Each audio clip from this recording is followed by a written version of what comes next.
Hello, everybody. We have now about 50 participants. We have about 40 attendees and 11 speakers or panelists. I hope everybody's all right. We are here gathered to discuss a bit of crowdsourcing for natural science collections. And I will let Elspeth give a short word about how we should behave during this workshop.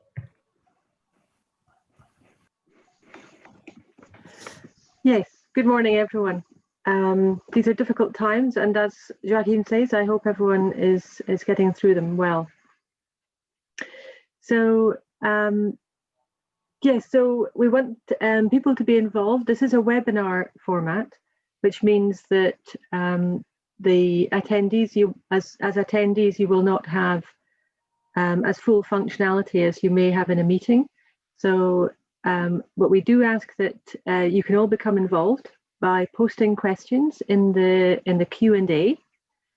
And also, please write any additional comments, suggestions and ideas, as well as putting your questions also in the shared document. The link will post into the chat at regular intervals. So for new attendees, they will be able to see the link. So we've added all the participants of the workshop into the shared document. So please have a look at the information that's there. This is to enable everyone to see who's all attending. If you want to remove your details, please feel free to do that. And also, you can also add your email here if you want as well. We're going to be using the chat function. As I said, please put the questions in either the Q&A or in the shared document directly, really, instead of the chat. But the chat will be there for people to use. But please be aware that any deliberate misuse of any of the shared tools will result in removal from the webinar. So we're a large community with a strong track record in collaboration and sharing. And the challenges that we're tackling with these workshops really need us to work together with thoughtfulness and consideration. And we're going to ask everyone to participate with this in mind. And I'm now going to hand over to Joachim to start the workshop. So just a bit of context why we're here. So this is organized in the frame of the Mobilize Action. This is a European funded project to bring together collections and the people working in collections to share their experiences, to share the knowledge, to work together in order to make all the data about the collections available. So in a time where biodiversity is so important, it was really a good project to have in Europe. So it started in October 2018, and it is in the midterm now, so it will until 2022. And there are a lot of countries in Europe and institutions in Europe collaborating in this program, this Mobilize Action. This workshop is organized by the Working Group 2 that has the aim to develop standards and guidelines for data gathering and large-scale digitization of collection objects. So this working group, the leaders are Elspeth from the Royal Botanic Garden in Edinburgh, Arnold Marcel from the Universitat Autónoma de Barcelona, and myself from Portugal. So there has been in these 2 years some workshops about people identifier standards, some discussion on image formats. The last workshop we had was in georeferencing, and now we are willing to talk about crowdsourcing. So we are not experts on these fields, but we are trying to mobilize people that know well these fields to share their experiences and try to help other people that are starting with these projects to have a good start and join efforts so that everybody has their life facilitated.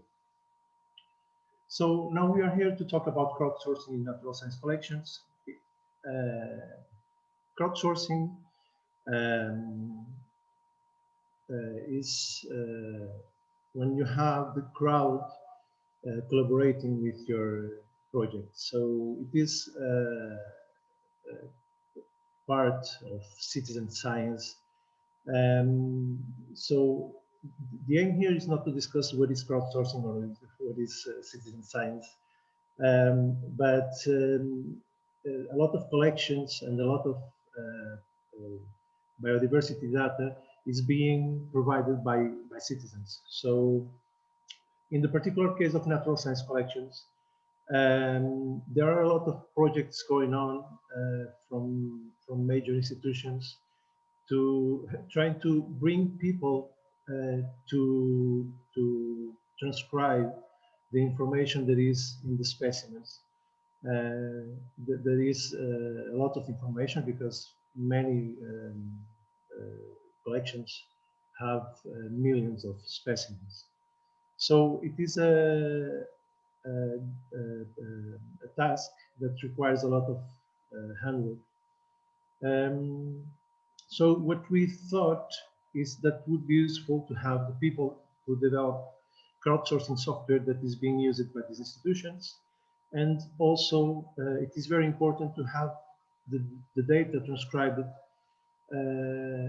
back into the collection management systems, so the CMS.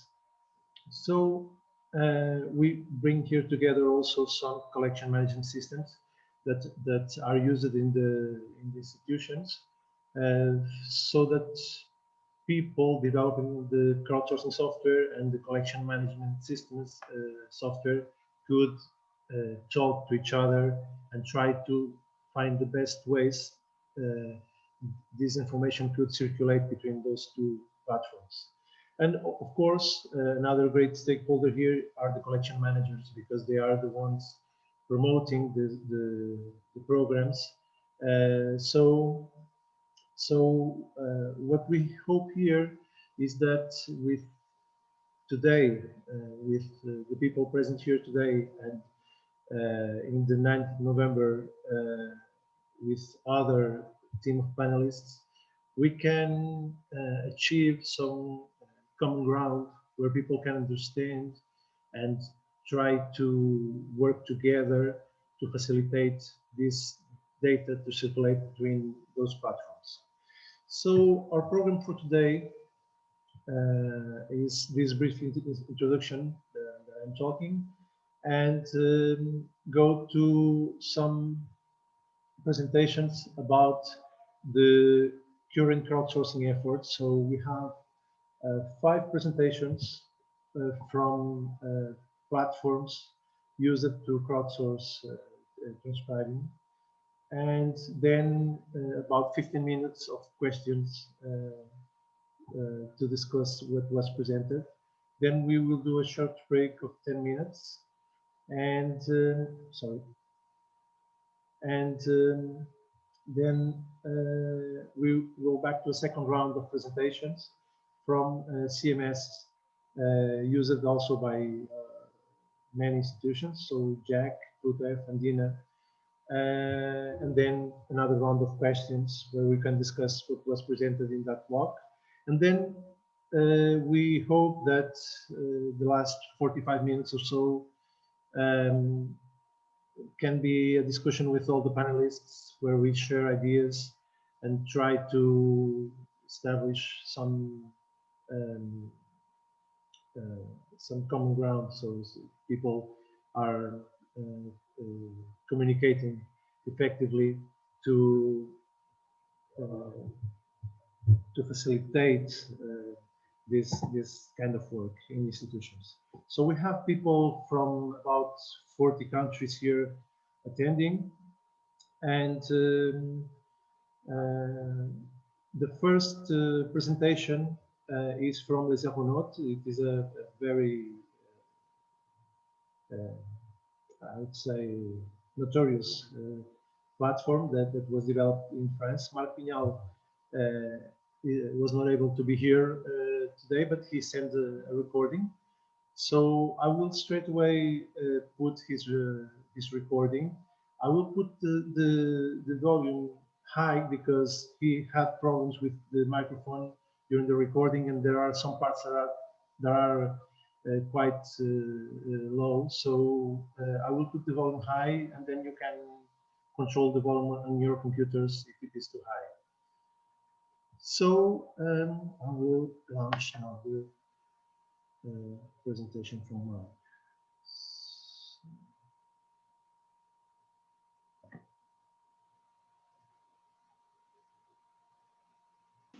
Good morning to all. I'm Marc Pignal, head of the network of Natural History Collection in France, Recolnat. I'm sorry I can't be with you because I have another imperative today, so I have recorded this presentation. The aeronauts are represented by Marie-Françoise Bolzinger, who actively participates in the community of aeronauts. She is very familiar with our website. Our project originated with the digitization of the Paris herbarium, and we produced around 6 million images. The RecallNet infrastructure added 3.5 million images from other herbaria. But the only information associated with an images was the plant name and the barcodes. It is a long-standing strategic choice in Paris to produce images before putting the information into a database. It would take a technician 500 years to computerize everything. So we imagined tools to speed up the databasing process. We had to call on the expertise of the Internet community.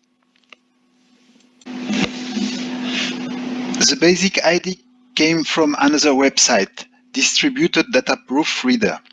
It asks Internet enthusiasts to transcribe and correct books. The system provides for double correction and level crossings, simple proofreader, layout corrector, etc. The website is accessible from the RecallNet platform or directly in the site Les Herbonautes. Our basic principles are as follows. Propose a batch of 300 to 6,000 images to be computerized in the context of a scientific or museological subject.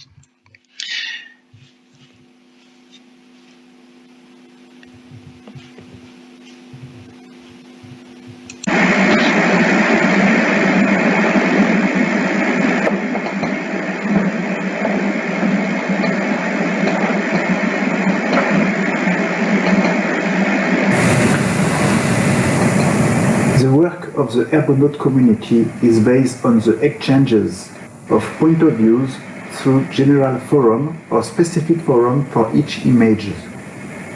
All mistakes are also corrected by other participants. The forum are an extremely important part of the system. All participants can discuss, exchange, and have various point of views. As we are appealing to communities of plant lovers and not academics, the whole site is in French. This is also the choice made by our colleagues in Germany, whose site is entirely in German.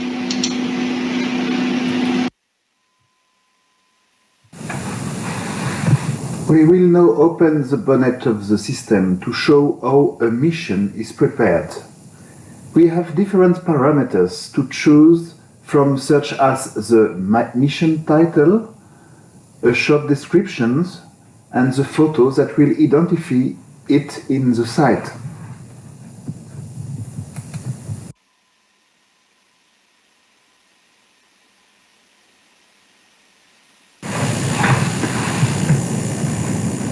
We then have to select the images of the specimens. We can choose between botany, zoology, and paleontology. We can then select by scientific name and add the selection. The images will be prepared overnight and will be available the next day. The disk space is indicated. We have to manage the number of images on the server and clean up regularly.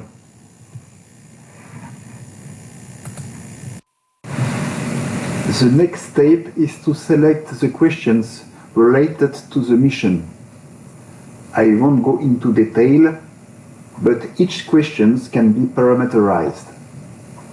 It is also possible to create new questions.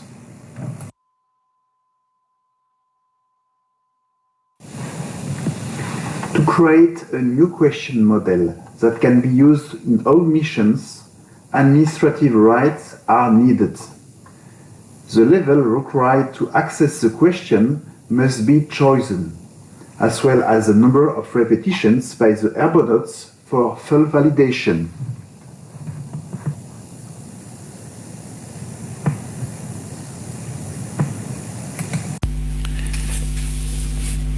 The animation of the mission is essential to maintain the motivation of the community. Among the tools available, it is possible to publish announcements related to the evolution of the mission. Do not forget a title that is sufficiently explanatory. And don't get the dates wrong.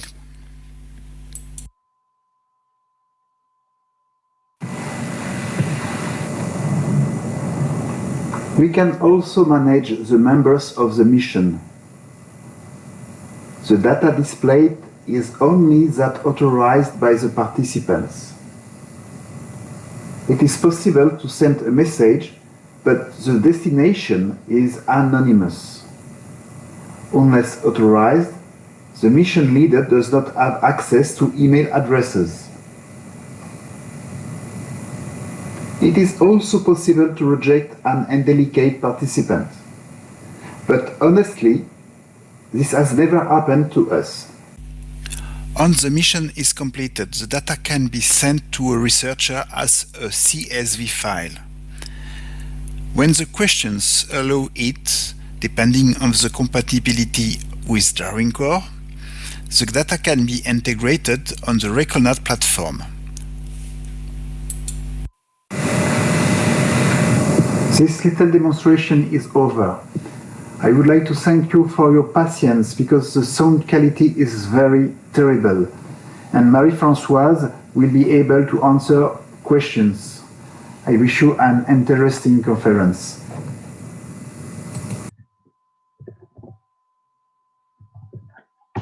Good morning to all. I'm Marc Pignat. Okay. So I'll close this. There were some comments about the size of the screen. I don't know if everybody was able to see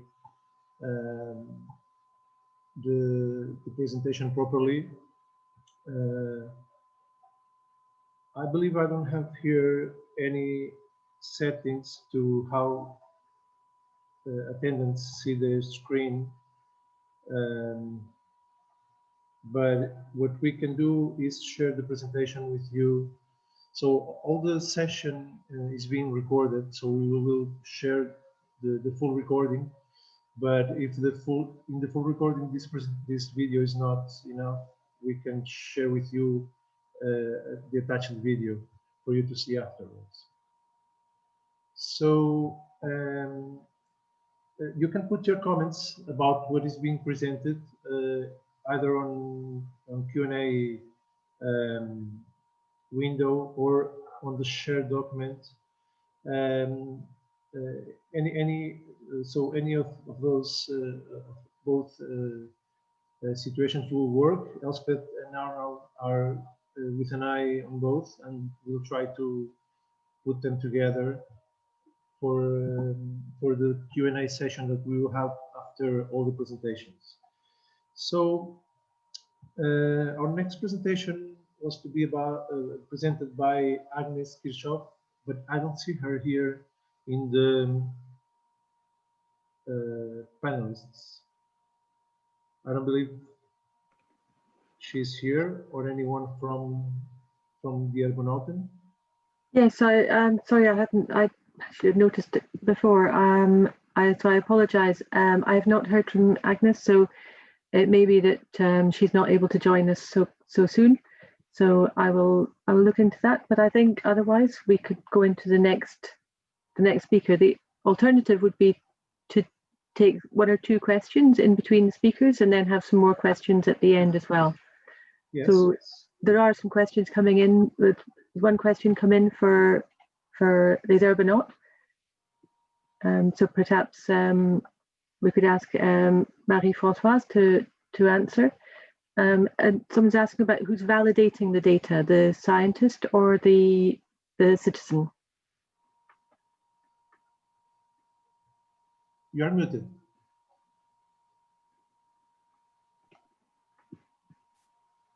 when the Argonauts have the same answer, then it's getting validated.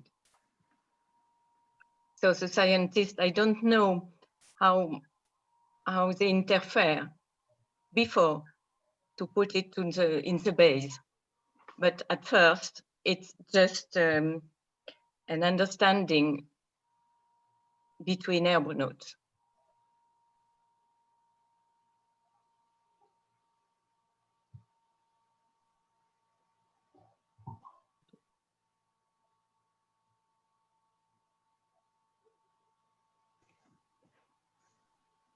Thank you. So yeah, so essentially the systems themselves are amongst themselves validating the data. Yes, but sometimes when there is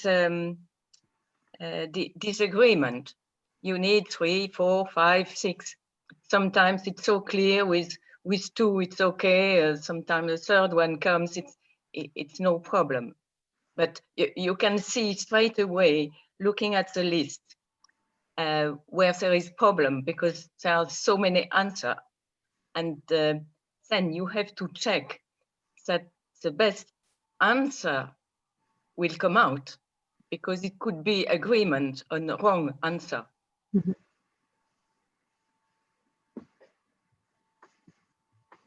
Okay, thank you very much. I just want to say, sorry, we have heard from Agnes, and she's there's something happened. She's not able to join the meeting, so she will deliver a presentation about Die Harbenauten, possibly at a future date. Okay. So, if there are not more questions for Les Argonauts, we could have the presentation from Digiball from Paul. Is it all right? Sure, I can do that. Okay. Yep, I can do that. I'll just share my screen. Okay. So we have scheduled 10 minutes, but we can have some more minutes. We don't want to rush you. We have time. Okay.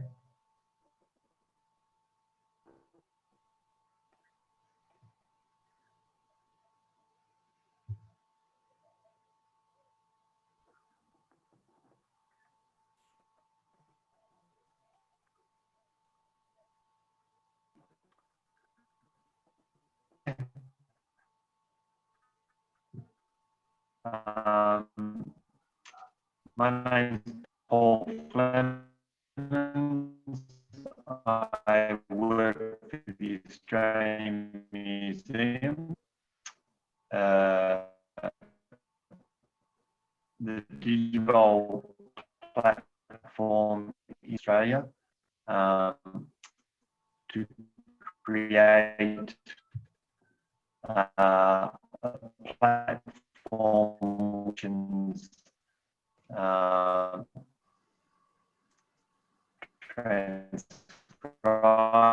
So, Paul, I'm going to interrupt. I apologise.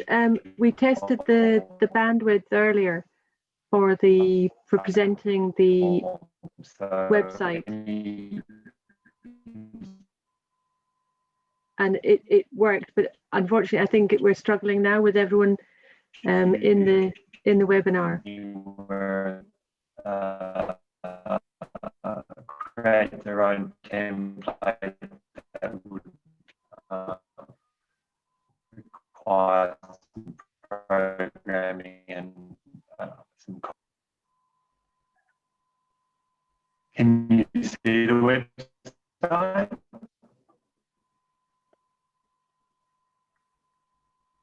We can see the website, but the sound is not coming through. You could try turning off your video to see if that works. Okay, well, I'll go to my presentation and not, maybe not use the website. No, I think maybe if you maybe get better going straight into your presentation rather than the website.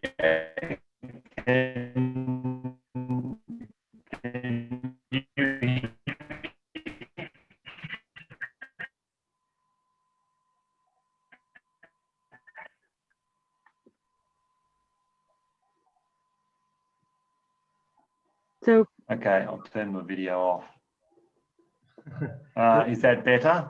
yes. So, Can you?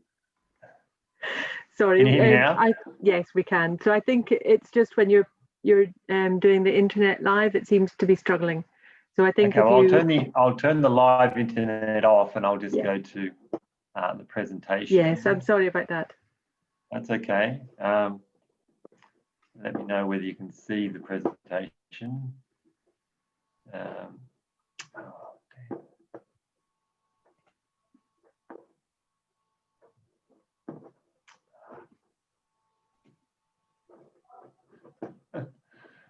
It's one of those things that I have to.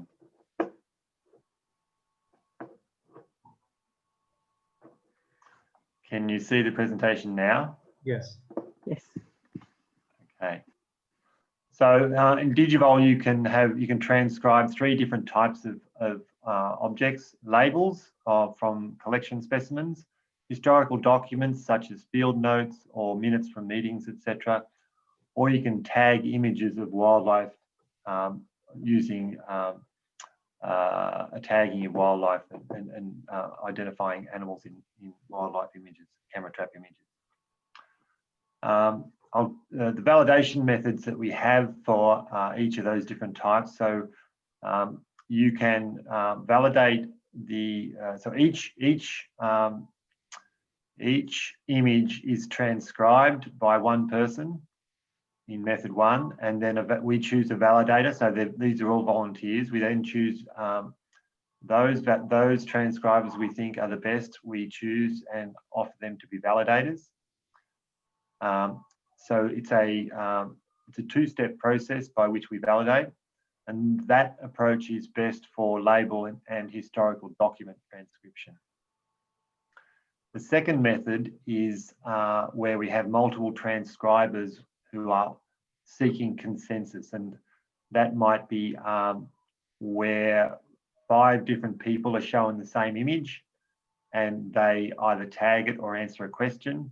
And if, for example, 3 of those are the same, then that will be automatically accepted by the system and validated. For those that aren't automatically accepted, we have a manual validation that can then be carried out by volunteers and or scientists after that. This approach is best for the tagging of images of wildlife, but it can be used for question-based transcription of other collections as well. In terms of data export, our data export is Darwin Core compliant, so we match it up with Darwin Core fields. It's in CSV form. You can either have it, if they're large forms, they can be compacted. And you can export by all records, by just transcribed records, or by just validated records. So there's some flexibility there. In terms of for the Australian Museum, so although Digivol is available for anybody around the world to use, I'll just talk about how we use it in terms of our data capture here at the Australian Museum. We use the Axial EMU system as our collection management system. And in terms of importing our data, so once we've exported the data from Digivol in CSV form, we've got 2 phases. Once we've taken the image in the lab, we will create a short record in the collection management system. And then after the transcription in Digivol, we'll import the data from Digivol into the EMU system. Now, there are issues, significant issues in terms of that data import into our CMS. The removal of duplicates from the transcribed data is quite a challenge, as is standardizing data formats, such as place names, including abbreviations, standardizing coordinate systems, and standardizing distances. So that's some examples of things that we struggle with standardizing because much of the data that's been captured from the labels, for example, is in a non-standardized format because it may be very old, or it may have been written down by a whole range of different people that didn't have standards in mind.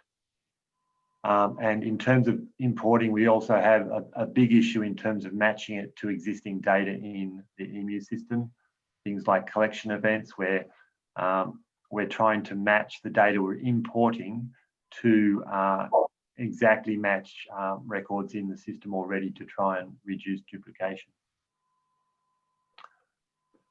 So in terms of the questions around the impediments to preventing CMS and crowdsourcing platforms interoperating effectively, which is one of the focuses of this meeting, the things that we find at the Australian Museum is that there's conflict between collection management versus data management. So the goals of collection management and data management are not always coincident. So we have 8 or 9 different collection areas who are managing their collections in different ways. And so coming up with a standardized approach to data management when you've got so many different collections using the same system is quite a challenge. Lack of clear standards in the CMS is an issue for because we have entomology, we have arachnology, we have mammalogy, we have ichthyology, all these different collections that are using our collection management system. They all have different ways of managing the collections and ways of storing their data. So having clear standards is a challenge there. In terms of the nature of the data that's been captured from the labels, for example, because it's historical data, there's no standards in most of the transcription, most of the text on the labels. And so we're trying to take something that has no standard and putting it into a standard, which is a challenge as well.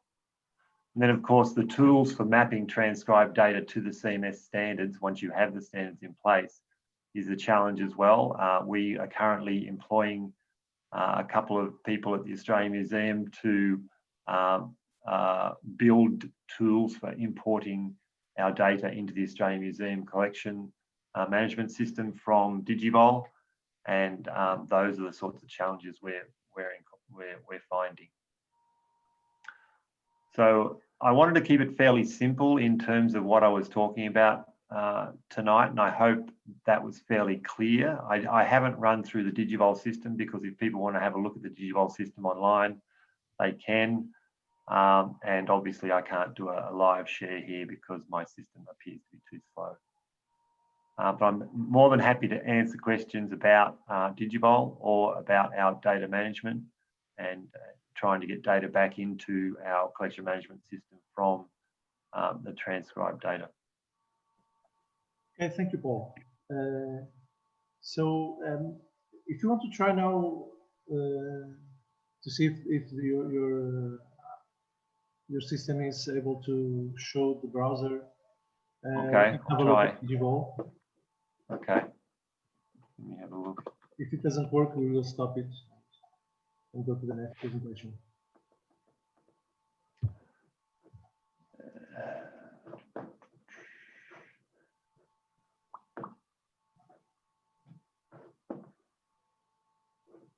How's that? Yeah. You can see that? Yeah. Okay. So as I mentioned before, Digivol has 3 different types of material where we can capture collection labels, historical documents, and camera trap images. The expeditions are laid out. These are the ones that are live at the moment. We'll have many, we might have as many as 20 or 30 expeditions, we call them, up at a time. This one here, for example, is around insects, and moving into the, or clicking on and moving into the expedition, you can see it's got a description of what the collection to be digitized is about. It has a tutorial you can link to for training purposes, so you understand what is required. So there, the tutorials are often quite detailed, and so there's a lot of information available for people to get an understanding of what is required as part of the expedition. Once you've read the tutorial and you have an understanding of what's required, getting started is that's in this case the template that's being used in this particular expedition is for insect labels, and you can see the different fields that we're asking people to capture that data into. So we'll have a transcriber do that, and then a validator will come through and make sure that all that data that's been captured is correct. We have a type of gamification where we have the different people involved in the expedition. Depending on how many tasks they've done, there'll be an expedition leader if they've done the most, collection manager or a scientist depending on how many they've done, or a technical officer. And that's just a bit of, people like to be engaged in the expeditions more, the more they contribute to the projects. In terms of setting up the different expeditions, we have a CMS behind the back end of Digivol, where you can create expeditions very similar to what Les Urbanauts has. It's quite a similar process. We've got statistics for looking at the number of transcriptions happening on a daily basis. We can manage pick lists, validation rules, we can configure pages. I won't go into all these now because I think it's a little bit complex to go into now. But there's quite once you've got administration access for creating expeditions, you have access to all those tools there. The other types of templates that can be used, this is an expedition from Kew Gardens, and it is obviously a template for Herbaria sheets, and that, as you can see, that template is a different structure, and they're asking for different information that can be extracted from those images. We also have a forum on Digivol, which is a very important part of the process, so people can ask questions in the forum. We have volunteers who are answering the questions of other volunteers. Our experienced volunteers are very good at ensuring that they interact with the other the new volunteers. And if we need scientists or the coordinator to come in then and answer questions, we can do that as well. So it's a very interactive system. How are we going time-wise, Jochen? Okay. Okay, thank you very much. I think it was very...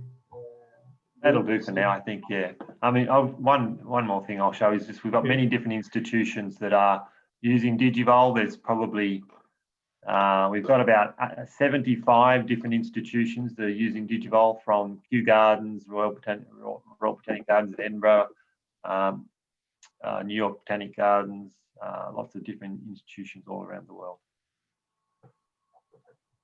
Okay. I'll stop sharing now. Okay, perfect.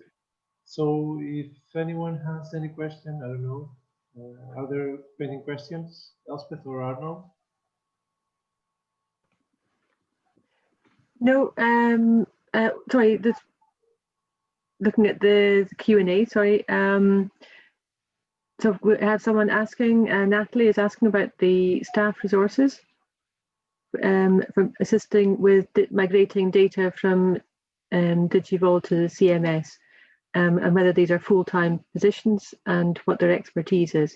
So I think what we'll do is, because I would like you to take a bit of time to think about that one. So I think we'll take that one after the presentations, because I think it's also one that other people might be interested in, other speakers might be interested in answering as well. So I think we'll hold this one for the end, and we'll ask it to all the speakers as well.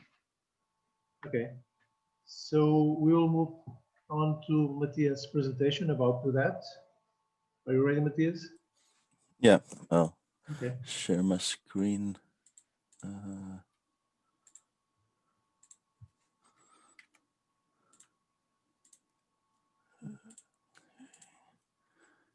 anybody see this? Yes. Okay, good morning, everyone. I'm going to describe very briefly the crowdsourcing platform we use mainly at Meister Botanic Garden, which is called Do That. And this is what the main page looks like. You can find that to.be.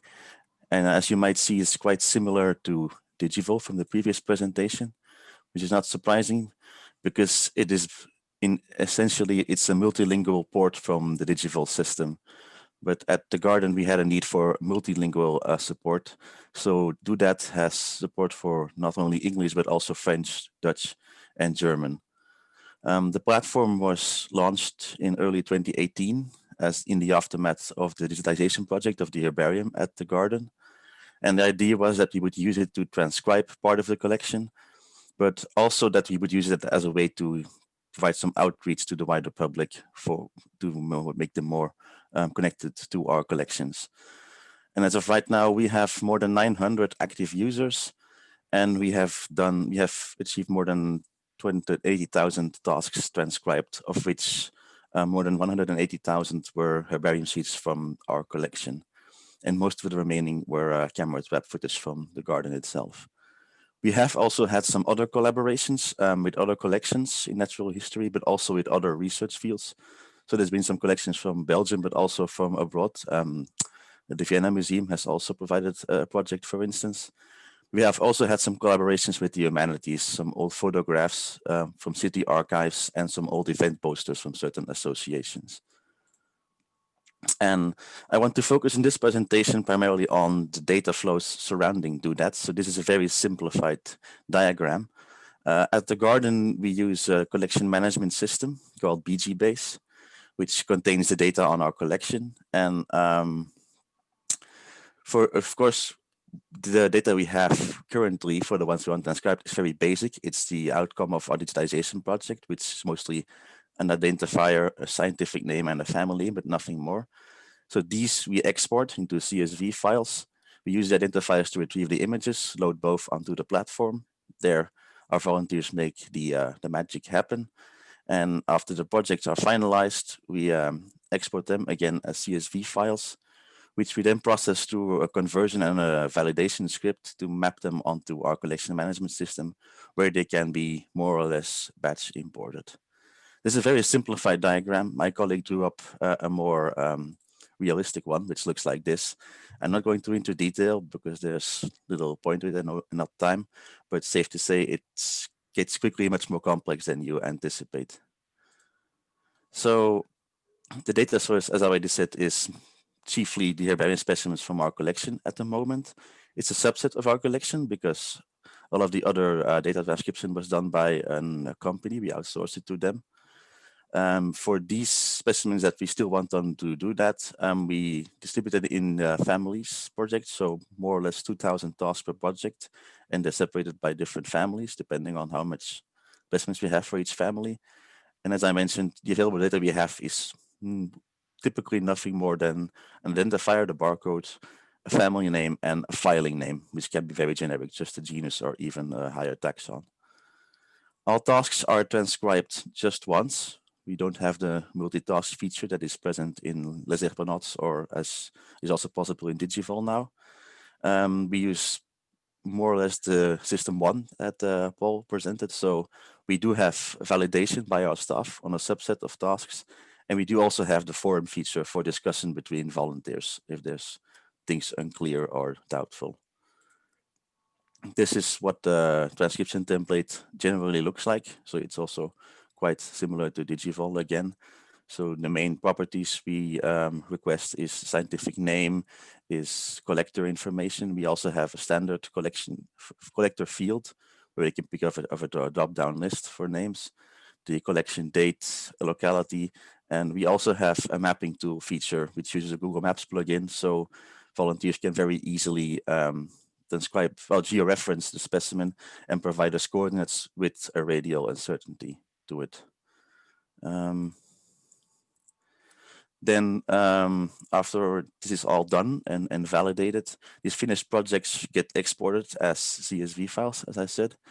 And these data types are the internal data model of DoThat, which is more or less Darwin core, but there's quite a few properties that poorly match Darwin core or they're not fitted at all.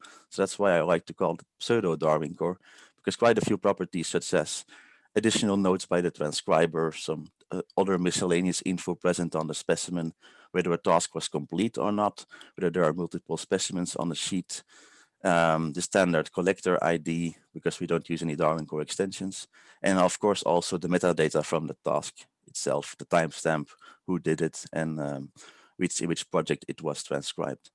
So these data are mapped into Darwin Core, but it's not strictly correctly Darwin Core, or it's even just a few new terms we invented to be properly able to use, to properly export these data. Then they get processed through our script in R, which maps them into the BG-based data fields and proposes some validation. What does that entail? In the simple case, it's just renaming. It's also trying to incorporate the metadata into our collection management system. Right now, that's only really the project code. So to do that minted code for the project, so we can refer back to, some provenance of where the data comes from. Then we have some validation. This is particularly important for the collector names. As I said, we have a drop-down list, but this list exists on the DoDat system and in our collection management system, and they're not in sync. So every time that we do an export, we have to resync them and fix all the discrepancies between both. There's also some conversion needed when there's different data types expected. We convert coordinates to degrees minus seconds. Dates get converted to the specific format expected in our database. And in particular for altitude and vernacular names, we have to do quite some text mining and regular expressions to get the data out, because we have to go from more or less free text fields to a bit too standardized fields in our database. And particularly because some fields in our database are multi-value fields, where you can have in some format multiple values in a single field, which is very tricky and you don't want to do it wrong. And finally, also not unimportantly, there's issues with our importing into our collection management systems if there's tabs, new lines, or quote marks in the import file. So we also have to remove all of these from the data values beforehand. And then finally, the ultimate step is getting it all effectively in our collection management system. And here too, we encounter a few issues. There may already be data on these specimens, more than just the basic data. And then we have to check whether there's a conflict and whether one might be better than the other, which requires us exporting these data, checking them manually, and then importing the harmonized version. We also have issues with parsing notes and miscellaneous fields from DoDat, because sometimes these contain quite a lot of information we might be interested in, but it's not structured. So we'd again have to do some text mining, and even then probably we'd have to do some manual validation to get these data into the proper fields to make them actually useful. And a cause for this is a bit of ambiguity with, in particular, these herbarium specimens, in which properties that should be transcribed. Our philosophy is that this should be the initial labels provided by the collector of the specimen, but that may not always be clear. There may be more information on other labels, and different volunteers have different interpretations of how they should approach that. And even if you have a proper philosophy, it may still be quite often ambiguous as to what you're actually supposed to transcribe. So this is a bit of a methodological problem. And finally, in our collection management system, we have a lot of concepts like taxon names, for instance, which are linked across all these specimens. But mapping this new free text information from DoDat onto those concepts can also be a very, very daunting task. I think that's mostly what I wanted to say. And if you have any questions, I'll be happy to answer. Thank you, Matthias. It was a very good presentation. So, and yep, we do have some questions. Okay. And I'm also aware some of the questions are coming through that are relevant to everyone, but I think we'll ask some of these just now. So there's one particular for Matthias, which is from Dimitri, looking at the final export of data back to the CMS. Is using the CSV, the comma separated format. So how do you import export the images? Well, the images, they are stored using a specific file system on a separate server. The link between image and specimen is the physical identifier of the specimen. So the images don't really have anything to do per se with our collection management system. They're in a separate location and there's no specific links between them. So when we import them, we have to retrieve them using the identifier as the key. And when we export the data, that's the only thing that changed the data. So the images, they just get deleted because they're still present on the archive. Super, thank you. And what we'll do with the questions, what we are doing is we're kind of transferring them, and the specific ones will transfer to the speakers sections in the shared document. But I'm realizing some of the more general ones that be good to have everyone feeding into, we'll maybe put as a separate section for more the bigger points, the general questions coming out that everyone can answer. So I think one of these I wanted to ask Matthias at the moment, but I would quite like to get other people's feed in here just briefly, is looking at the error margins for the community source data. So Matthias, do you have an idea for the error margins for the data that you're bringing into your system? That's well, a very broad question, because you can have errors in various steps of the whole process. And there's errors of just mistranscription. There's errors in right transcriptions, but in failing to interpret them properly into a useful piece of data that you can actually harmonize with the rest of your collection management system. And as to the actual correctness of the transcription, that's very difficult to validate. That would require its own validation analysis, I think. And I can imagine some ways to do it, but it's a whole project of itself. But to add to that, in my experience, when you compare all the different ways that you can actually get the data out of these specimens, you can have your experts do it. You can put an algorithm onto it. You can ask a company to do it, or you can ask volunteers to do it. There's always going to be errors. And I don't think that between all those different ways, the errors are going to be that different. It's just the way that they occur that's going to be different. When you ask experts to do it, you would expect that to be more accurate as to the actual situation. But what often happens is that when you ask experts to do it, they do too good of a job. They go too deep into their interpretation of what they think it has to be, and that makes it not interoperable with all the rest of the specimens you have.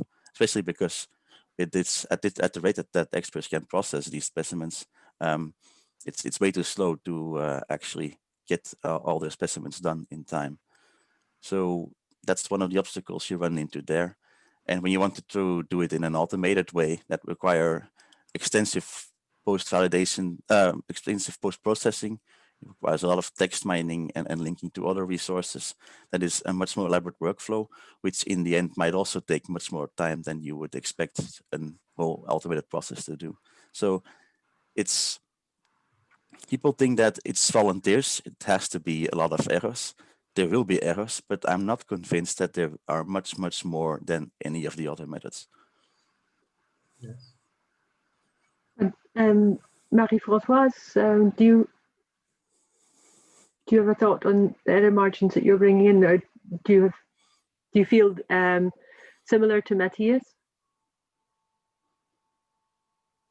You're muted.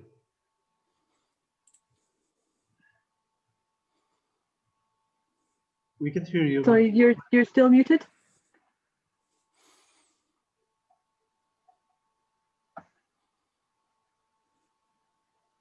Sorry, I didn't understand your question. Sorry, we were just talking about the error margins that we're potentially bringing into the systems for community source data. And I think the question is whether the error margins, if we have an idea what the error margins are for the data, or and whether we feel that the error is significantly greater in the community sourced data, or whether there's not such a big difference. Well, I'm not sure I can answer your question. It seems a bit complicated. As I said, I'm just a user of Ergonotes. I don't know what it at the back, and well, so I apologize. No, I apologize. I'm sorry. It's probably one that we should be asking Mark Pignal. So yes, probably. But well, when he asked me to come, I said, well, that's not really my business. I am in the Ergonote, I am in the Ergonote, and I am on Coimbra on this side, but not at the back. So I don't know. We will tailor our questions. Thank you very much. So the question in the use, how it is working, that's okay. But otherwise, sorry. No, that's absolutely fine. Thank you. I think Paul wants to answer this. Yeah, I think I've got a couple of things to answer from the question and answer sheet there. So just to that question regarding the error margins for community source data, I'm very much in agreement with Matthias in regards to, I mean, the source of the data for a start, the labels that we're transcribing from are carrying as much error in the data as any error we're going to introduce by transcription. So, and we actually did a test with the Smithsonian quite a few years ago where we tested the accuracy of technical officers versus that they employed versus the accuracy of the volunteers, and they were found to be equivalent. So there was nothing lost by using volunteers online in terms of quality of data. In terms of what Quentin's saying there about, so the reason we have two methods of validation is because for images where you're looking at wildlife photos, we want to have a number of volunteers looking at each image and then offering an identification, and then that's a much more efficient way of getting validations. But for anything that's got text in it, he's right. If you have people typing in text, then, and if you're looking for consensus across 5 volunteers, you're going to create more problems than you're solving. That's why we have the model of transcriber and then validator, where that model works a lot better for text, in my opinion, than does the consensus approach. In terms of the resources mentioned for assisting with migrating data, I'm actually really keen to talk to Matthias about the R scripts and the approach they're using there, because we've employed 3 data technicians, I guess you'd call them, for 1 year to clean up our existing data that's in our collection management system. So as when we start digitizing more data, that we're bringing into a cleaner, a more standardized and cleaner database. And part of that process will also be looking at ways in which we can reduce duplication. We can get rid of like having standards around things like names and abbreviations, etc., to make the matching and the importing of the data in the CMS more efficient. So we've got 3 people working on that at the moment for 1 year as part of a 10-year digitisation project. So if that answers your question regarding that, and their expertise is in database SQL, and we've got an EMU expert, a SQL expert, and a infrastructure expert. Okay. We're very lucky to have those resources. We've never had them before, so having them now is wonderful. Yeah, we believe that. Okay, any more questions, Elspeth? Or should we go to the next presentation? I think what we'll do is I'm going to ask, we're putting the questions into the shared document as well, and it would be great if the speakers, although they've answered in vocally, if they could also help to answer in the shared document and put some information in there, that would be lovely. I try to capture the speaker's answers in the document, but if they want just to check it and make sure that I I understood it well, that would be nice. Thank you. Thank you. Okay. So we are now going to the next presentation that is by myself. So I will share my screen with you. If I can find the mouse. Okay. Okay.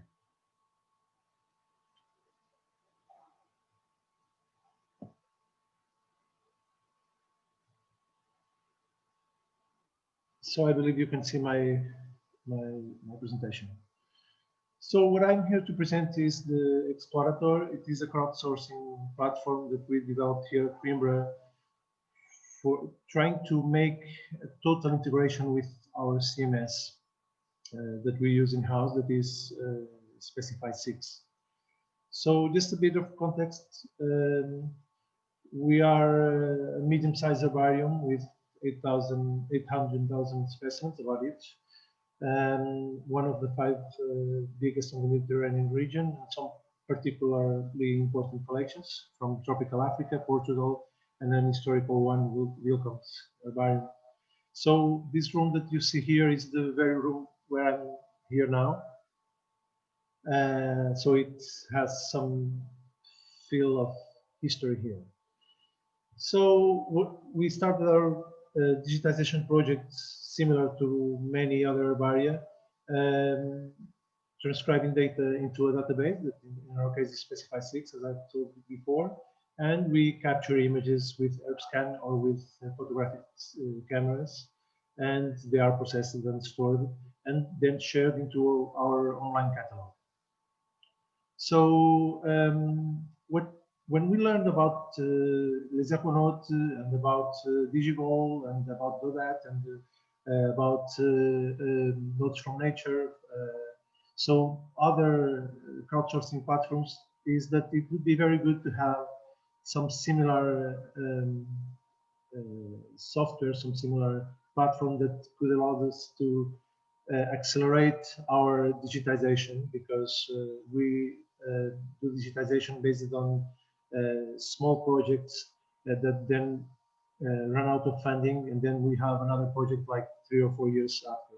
So if we could have a continuous flow in digitization, it would be very good with one of those platforms. But we realized that it would not be a complete integration, totally automatic. So I have a background in developing web platforms. So I started to develop what is now Explorator.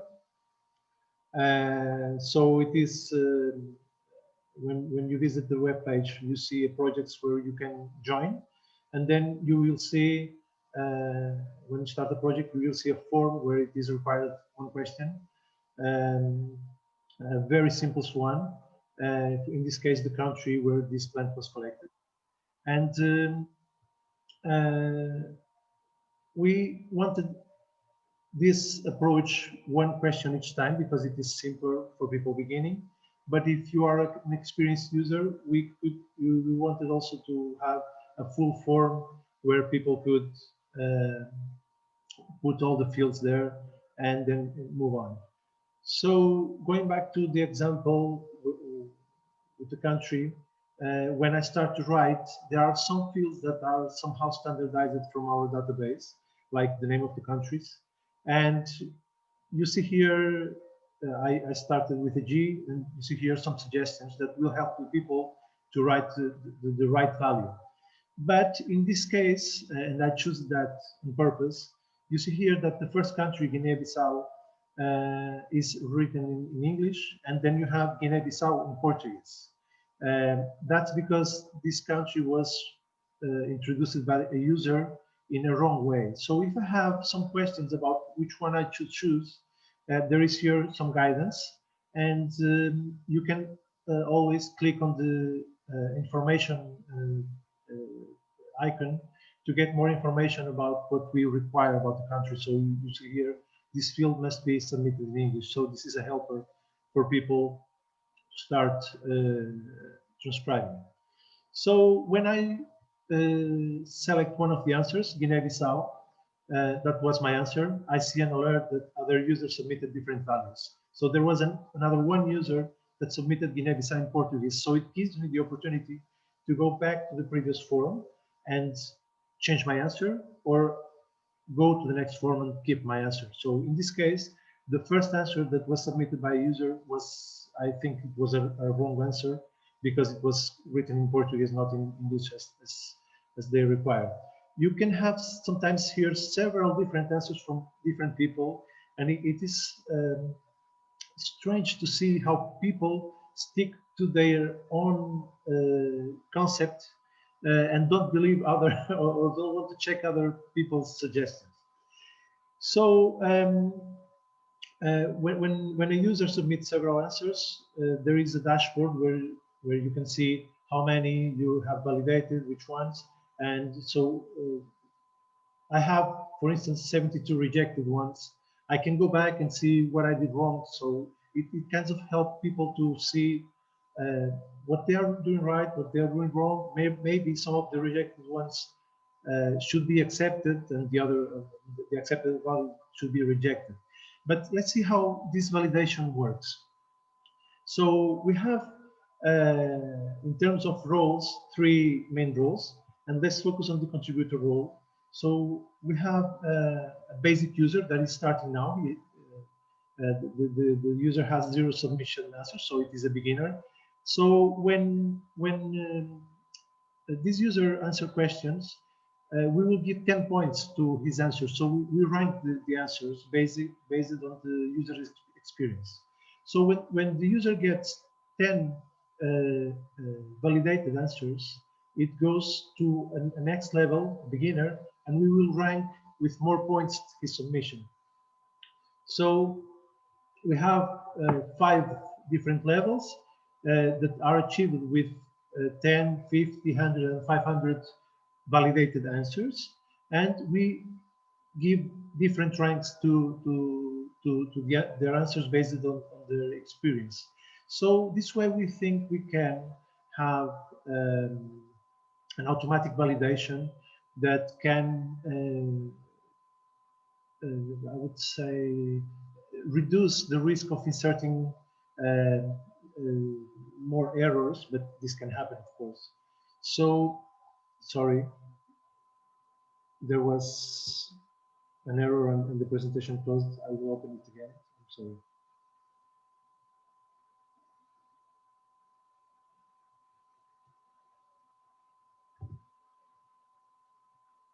Okay, I will show my screen.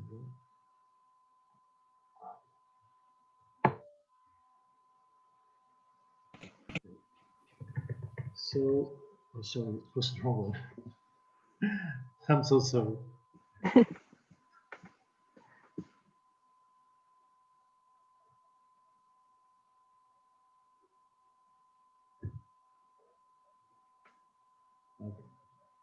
I think I have it now.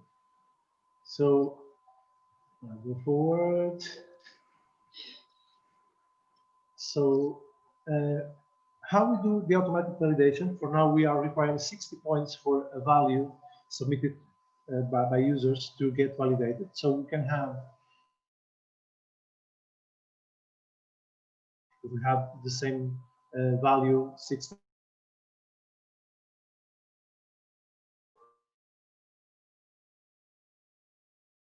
basic combination of the points that gets 60 points or less. We can, after change, I mean, we could now decide that 50 points will suffice to validate, so we can change this ranking value. Okay, so we can have also the opportunity to make a manual validation. So for this particular answer I showed you, I see here that one user that has 50 points, so it is an expert, submitted a the country in Portuguese, so I could have the opportunity to reject it here, or accept this anonymous question by a user that is not registered, because we want people to be able to submit even if they are not registered. And I could accept this one, rejecting all the others that could be here. So in terms of the data, what I'm showing here is the final table of validated data that I have. So we have the specimen ID, that is our barcode, and the field ID that tells us which kind of field it is, if it is a determination or collectors or country or whatever, and also the position, because we have some values that are multiple values. For instance, collectors, we can have 1, 2, 3, 4, 5, 6, any number of collectors. So the position will give you the position of the value. So the user ID says if it was validated by an administrator. The number 1 is my number of ID in this platform, or if it was automatic from the system, and the status. So 1 is accepted, is validated, and if you have 0, is because the value was overwritten afterwards. So you have always one valid, only one valid value for each field. So what do we do with these values? We can, in an API style, check our validated values given an ID. So this will be our maximum ID in other database, and to update it, we will request, starting from this number, give me all the validated data, and we have a JSON. So basically, this is the table that I showed you in a JSON format that we can import then into our system. So into our master database. So what we do in our master database is we have a validated value from the crowdsourcing platform, and we will compare it to the field on the database. So if the field is empty, I will write it or create it and mark this valid field as solved. Or I will, if it's not empty, I will check if it matches the value in the database. If it is equal, so mark as solved. Or if there is a conflict, then a user, an administrator here in our master database, will decide which value to keep. In a very similar way that you saw the validation inside the crowdsourcing platform. So this is not a simple thing to do, especially if you look into the database structure or specify SIDS. So here we took our risks, making this procedure to put data into the database. Sometimes you have some malfunctions because there are many relationships into these tables, and we are able to correct it afterwards. But what I mean is, this is a working process to have all the fields imported correctly, and all the information that is stored in our master database can then be shared in our main catalog. One interesting feature is that because we export all our master database to the crowdsourcing platform, everything is available to correct. So if I go to my catalog, my online catalog, and I see a date that it's not right, here I can, any user any user consulting the catalog can click to suggest a new value. So it jumps immediately to the crowdsourcing platform and see that there is a valid, so there is an assigned value here, but can make suggestions, so change a value. So it goes to validate. So it is an integrated system with our master database and our online catalog and the crowdsourcing platform. So we have here is our specified database. This is our master database that is managed in-house with the specified software, with the specified interface. We have some automated database processes that we have implemented to feed up the main database with minimum data information, just the barcode and the taxon, for instance. And we have the collaborative application that can put data into our master database, but also we can export this data into the collaborative application. So the data is available in all 3 systems. So it is exported to the herbarium catalog, and this feature that user seeing the herbarium catalog can suggest a new value by using the collaborative application, and this closes the circle. All what I explained is available in this paper that was published last week. So it is our integrated approach to digitize the natural history collections with limited resources, because it makes possible that with minimum staff you can have, for instance, volunteers photographing specimens and feeding up your database with minimum information, and then have volunteers using your crowdsourcing platform. So that's what I wanted to present. I don't know if there are any questions specifically for me, or if we can go to the Q&A for all the presentations. Joachim, thank you. There's one quick question specifically for you, so which is that I'm going to start with, which is how often do you involve students in collecting and managing the herbarium specimens? So yes, until last year we had, because this is a university, this is an herbarium in a university, there are students, about 100 new students each year in biology, more than 100 actually, like 130. So they are from biology or geology degrees.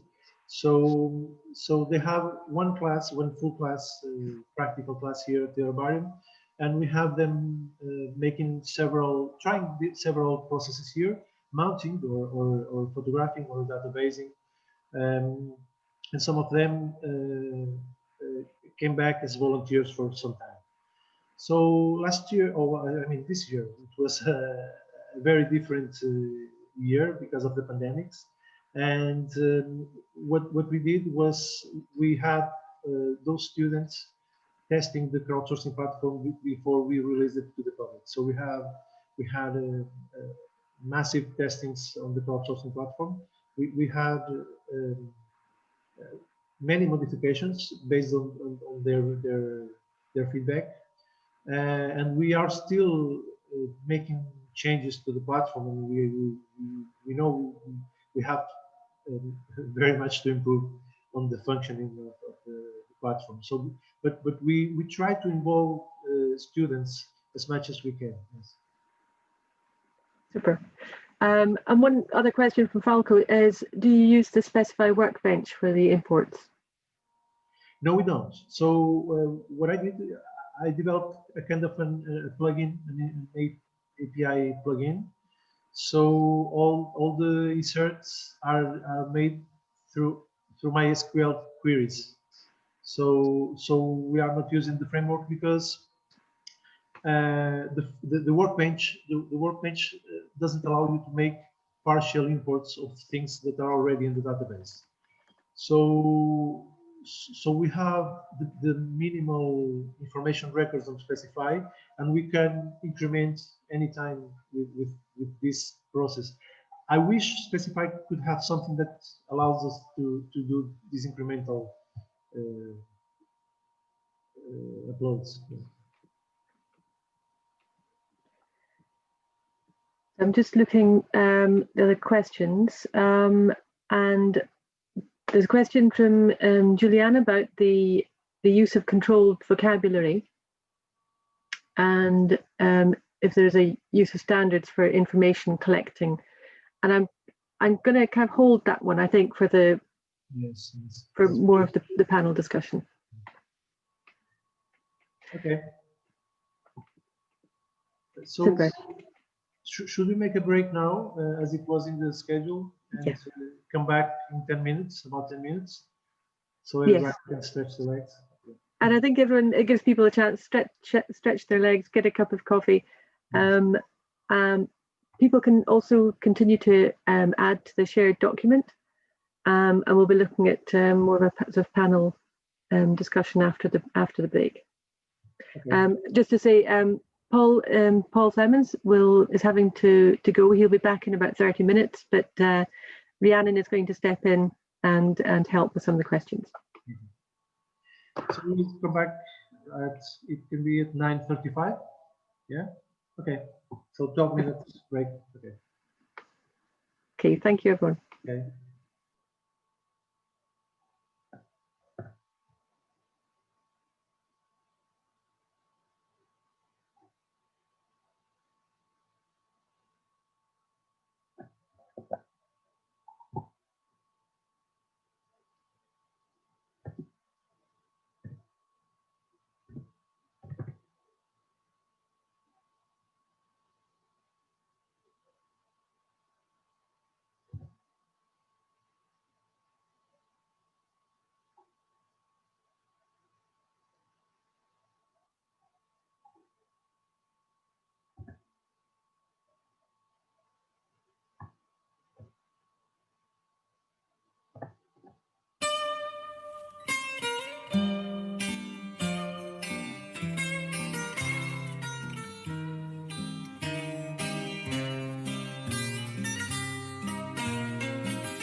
Okay, so we're back.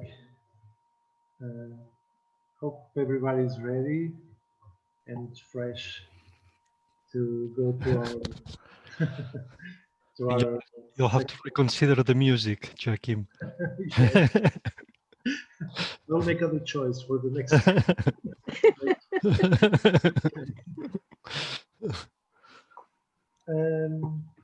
Okay, so we are ready to the second round of presentations. The first one is Heimo Reiner from Wien, and he is presenting Jacques CMS. There was some comments before about the expression CMS being also used to content management systems in web platforms. So what we're talking here about when we say CMS is a collection management system. So there are a lot of them out there, and we try to gather some of the most used ones. So Heimo, are you ready to start your presentation? Yes, but you need to close your screen sharing. Okay, of course. Good.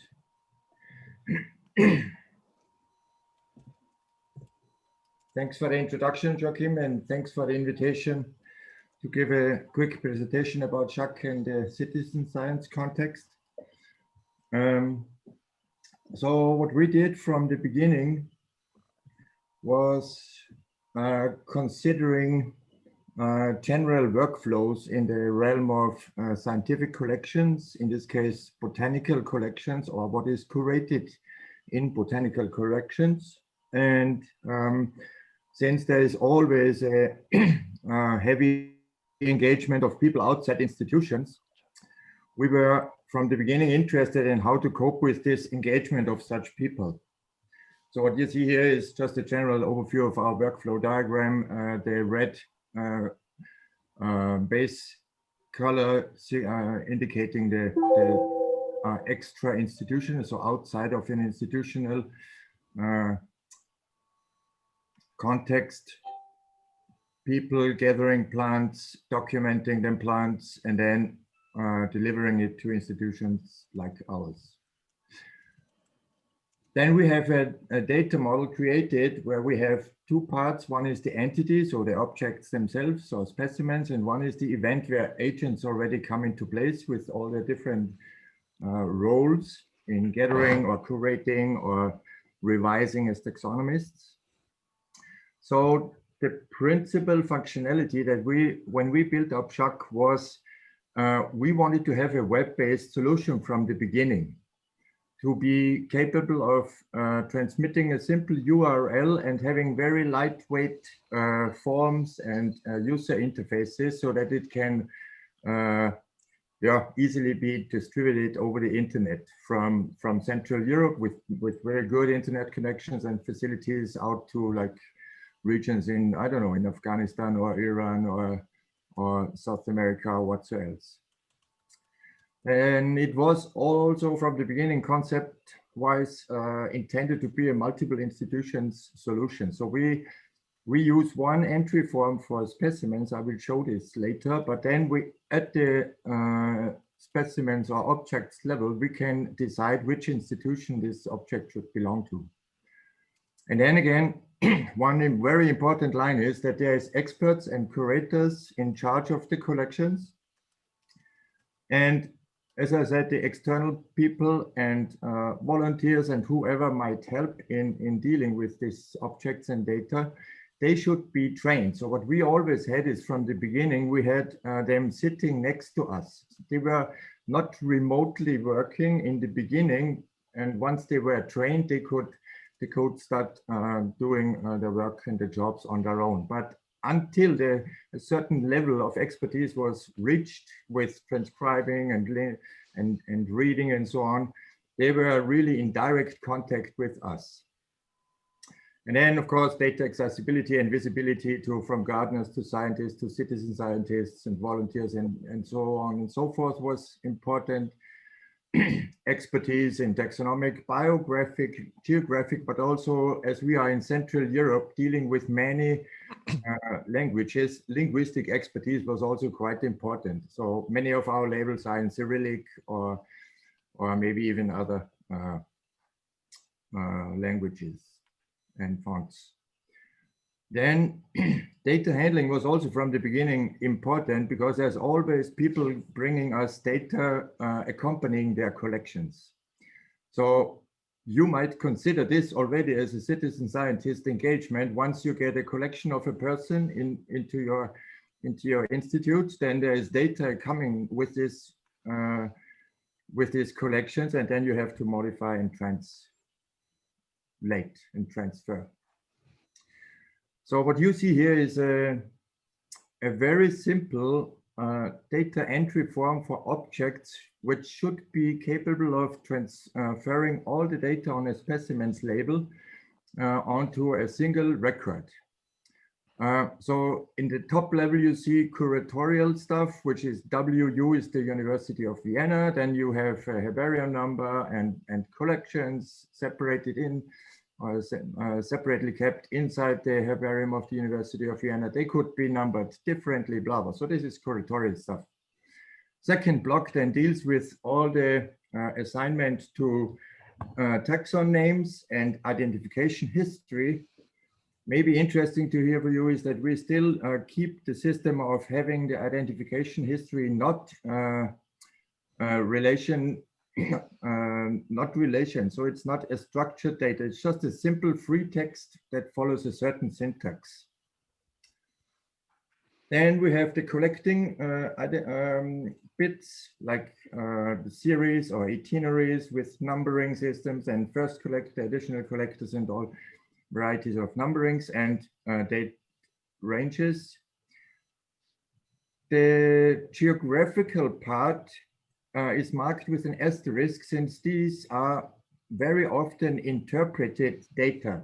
So on labels, you can have any sort of data about the origin of a specimen, a country, or coordinates or whatsoever, but they could be outdated. So in this block, which is marked with the asterisk and the lines, this is the interpreted data from the label. The OLAP is the original label text. So all the data from the original label are transcribed into this field. There might be additions, but there's no interpretations which could not be separated. If there's additions, they are added in square brackets. Then the last two bits is information about the habit and the habitat, or phorophyte in case it's cryptogamic or fungi or whatsoever, and annotation field, which is again a free text field, can be filled with any amount of data regarding this object. What we then did is we did a documentation for our staff members merely, which had a perfect label transcribed. All the information on the label is then plotted onto this specimen record. You see, like country, taxon, identification history, and so on and so forth. But then there's, of course, many labels which only have bare information on them. And this is one example. So you just have Dusan, which is the collector, which is the lowermost string on this label. And then again, the transcription of this information onto the specimen form is illustrated. We did some research on which kind of labels we have in our collections. We are far from complete, since we are not in the shape like Paris that they digitized everything, so they can look at all the labels and variants, even with artificial intelligence. We did not do this yet, so we had to go through our labels in physical specimens. This is one label which is printed, so perfectly readable, but how do you distinguish about all the information elements which are kept on this label? It's partly in Latin. No, actually, it's almost purely in Latin. The collectors are clear, but like, what is Gallia? Is it old Gallia? Is it France? Is it a province? Blah. So you need to do some research on this. Then we have many labels which are in handwritten, and partly what you can see here is the old format of the handwritten labels in Austria or Central German-speaking Central European countries like Standort Tirol, and then it's Wiesen auf dem Lesacher Wiesengebirge. So there's a mixture of like all these letters, but my top label is always this this information about a type specimen collected in the early 1800s by a collector famous for working on grasses, and this is the type. So this is the only information on the specimen is Egelops cylindrica, and the rest is published in his monographs. Then if we get data into our systems, then what we did also from the beginning is we went down to the CSV file concept. So this was easily producible from the beginning, from Excel sheets or from databases or from structured data or unstructured data. You could do this. And from the beginning on, we had it also be Unicode compliant. We have a fixed arrangement of the fields, the information that comes in for reasons I will explain. So in the first run, the file is selected. And then this is, once it's selected and uploaded to the server, it's ready for comparison. For an import into a staging area, the dots that or the bullet points that I marked here is we compare the import data with lookup tables. And I give these tables here. One is taxon names, one is agents, one is collection series, which is very often the case in our German or German-speaking tradition. We have many series like Exicate or Itinera, as I mentioned earlier. And then it's checking country names and province against lookup tables. And the second big point is it's comparing records against existing records in the system that we already have.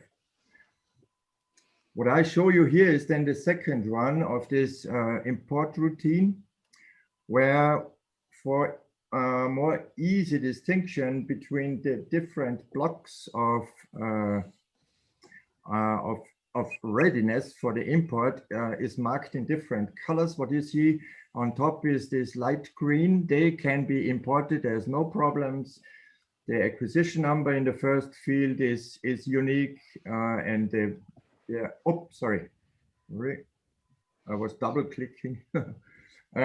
So acquisition number is okay, taxon name is okay, collectors names are okay, and geographic arrangement with Papua New Guinea and North Solomons is also okay. The second block is marked in yellow, which means Aristida capillatium, there is an orthographic variant. So you see capillatium is in the record to be imported, and there is already a name in the system, which is Aristida capillatia. So in the identification history, we keep Aristida capillatium, but for importing, it would be assigned to the corrected version. The third block is marked in red. In this case, it's very easy because distinguishable or visible. So the name is simply, the name is missing in the lookup tables. And to show a little bit more what can be hindering from import is DASI, the collector DASI is not in this format with only J, because it's DASI JP, and JP would be in, so there's some things to be added. The last step is then the blue colored two records that cannot be imported, not even in the staging area. But what you see is this yellow mark, so we can compare the data that should be imported with data that are already in. Sometimes there's just a slight deviation of the information, but sometimes there's real duplicates in this acquisition number or in any other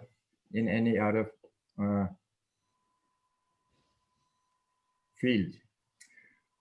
So once this is done, you can import. So the first three of this previously. So I said, please import the 2 and the Aristide Capillacea. Then the result goes into the staging area. This is again marked in a different color, or the form is presented in a different color to be clear where people are swimming around. And the staging area's concept is to be able, before the import into the CMS after validation, can be still adjusted one or the other way.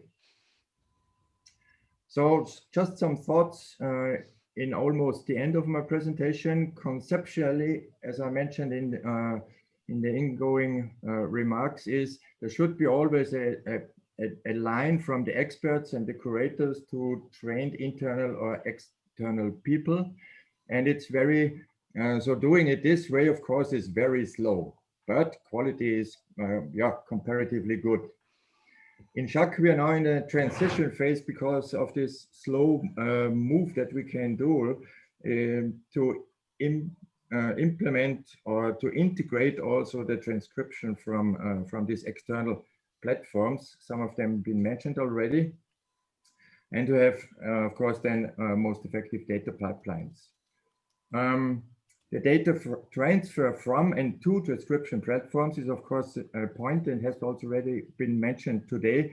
So when we do this filling in the data for being transcribed, we already have minimum records as Paris with the QR code, sorry, the stable identifier and the scientific name and a link to the image, which is the same as Mattis mentioned earlier already, is just simply WU and 1234 is the stable identifier and the name of the image. It's quite easy.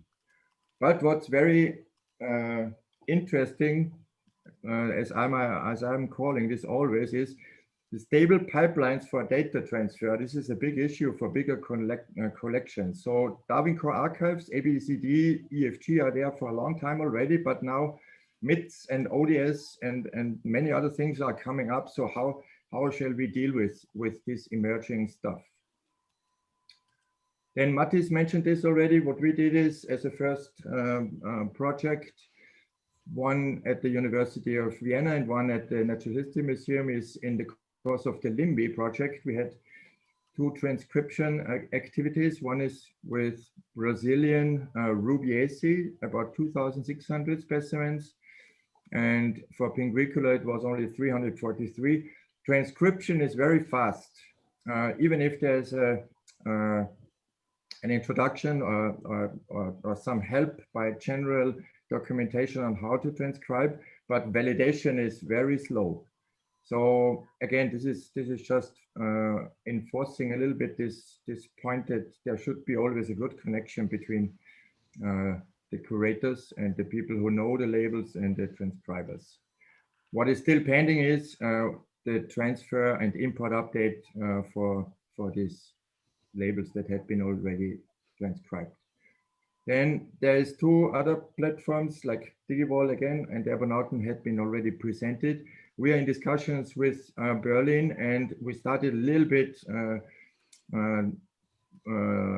working with Marc Pignal, because there was the Evernoten in DE. This is the little bit older version than the current version used in France. And DigiWall, there's recent activities setting up a biodiversity atlas for Austria, and they are looking out for this citizen science platform included in the atlas. Yeah, this was my presentation. Thanks. Thank you very much, Heimo. I think we should go to the next presentation. That would be from Urmas. Sorry, no, Urmas is not able to join us today. So we will be going to Falco. With Nina. Okay. Are you ready, Falco? Okay. Yeah, I'm ready.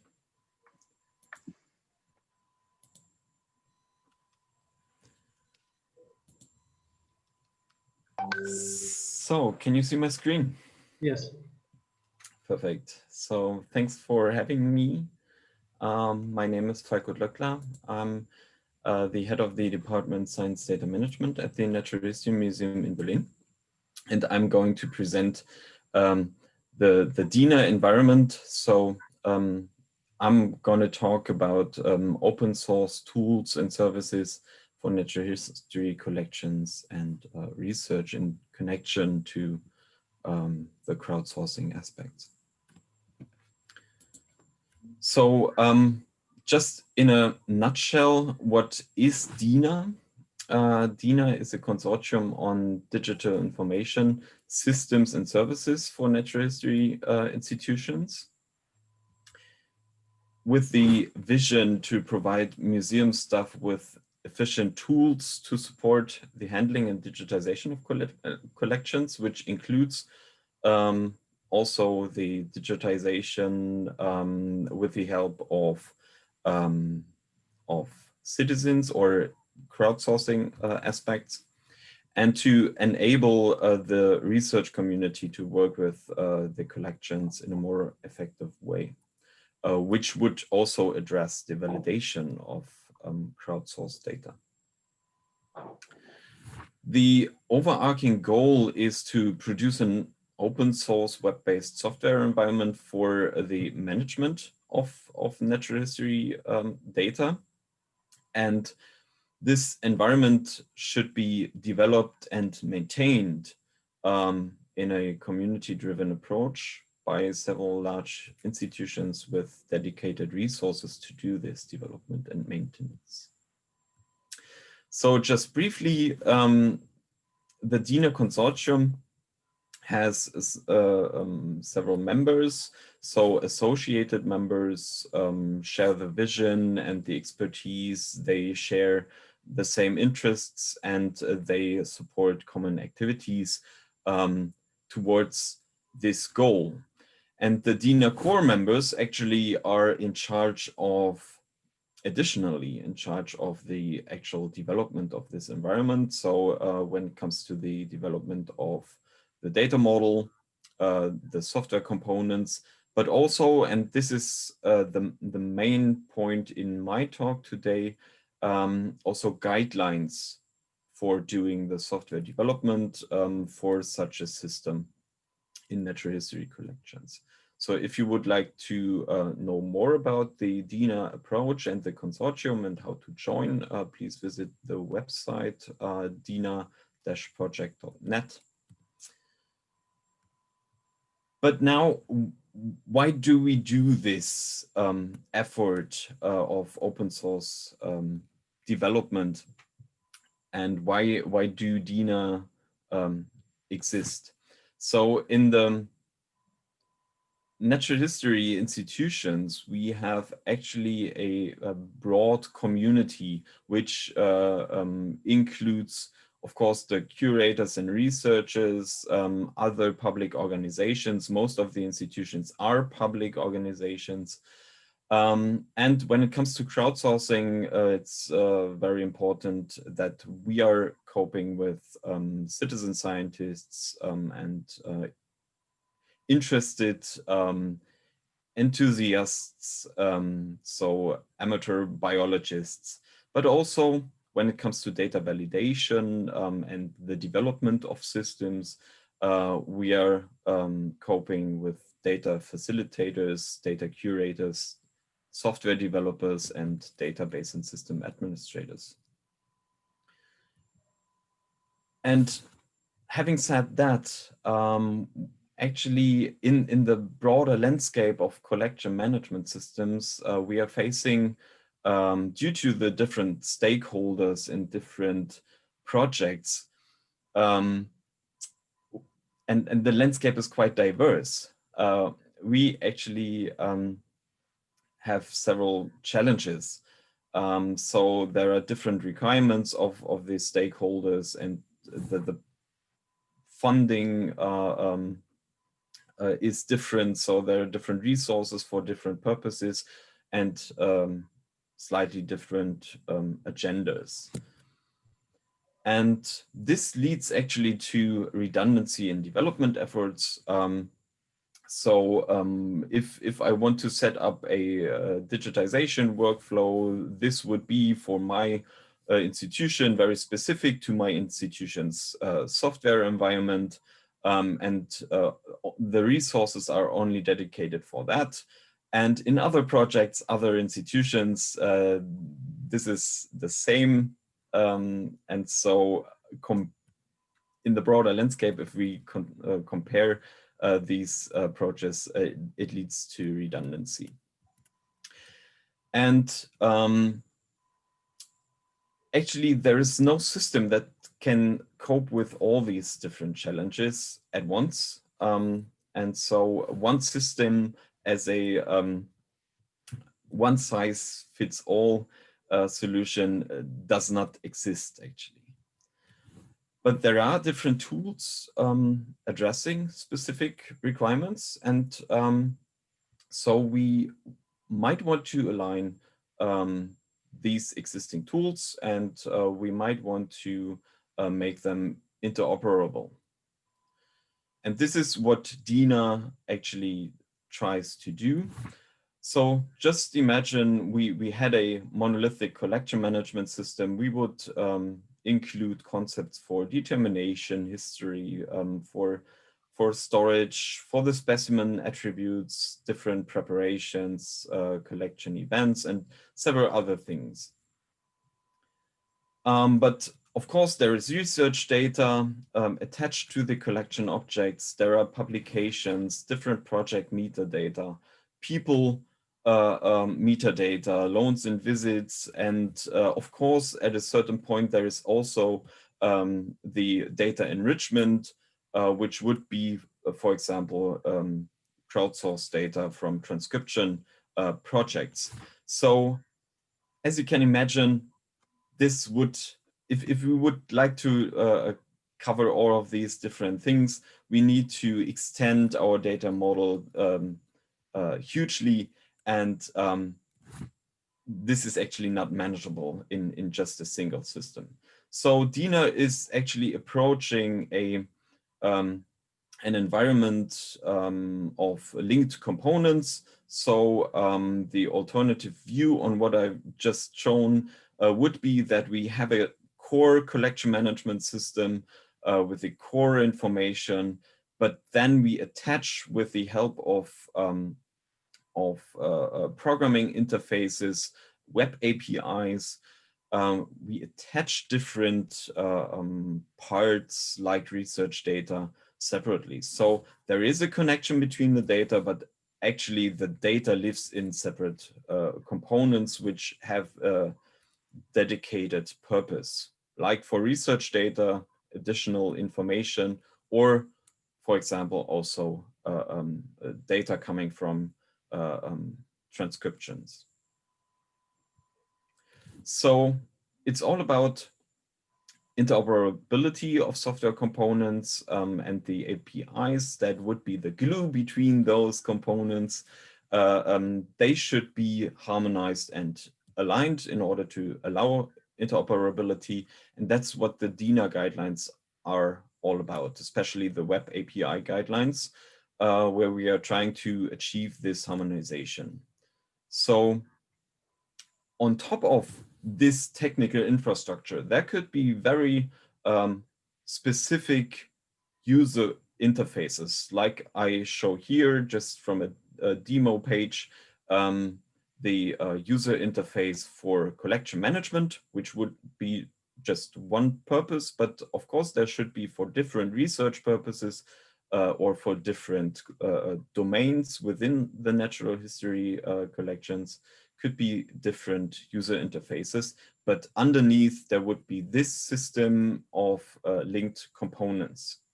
And so you can also imagine a user interface for specific missions in a crowdsourcing approach. So you can imagine the DINA environment being a system of linked components that interact with each other. So each of these gears that you see in my picture here would be a service or microservice that is capable of communicating with all the other services. So to summarize this, DINA is envisioned as an environment of microservices, and each of these have distinct purposes and could be used standalone, and the guidelines for the web interfaces are assuring in the interoperability. Just to show one example of such a component, we have the DINA generic data module, which actually allows the users to have a certain arbitrary data structure for a certain research purpose, for example, that could be exposed with the help of the data generic data module. So it allows to expose a user interface for data editing, but also a DINA compliant API, and this would be linkable with web URIs. So here's just a snapshot of the user interface. It's like a spreadsheet kind of interface for data display and editing. And there is also a machine readable interface so that the components can talk to each other as web services do. So all of these green boxes here could be created from the generic data module. And so I would like to focus just in my last few slides that this could be also true for data coming from crowdsourcing linked to the collection management systems. First of all, there is also a component for printing labels and reports. So as you know, we have different labels in our collections for different purposes like exhibitions, but also within the collections. And we would also produce regular reports in our collections and maybe even web forms. And this is where the labels, reports, and forms module comes into the play. So there are actually common requirements between those different types of documents that we produce, be it labels, reports, or forms, which is we have a certain web formatting, and we would use templates for these documents, and we need to query our collection management system for that. So the DINA labels module consumes just data in a JSON format from the collection management system, and it wraps with the help of customized templates, which are just commonly known HTML and CSS technology, so very basic web technology, in order to produce PDFs and HTML.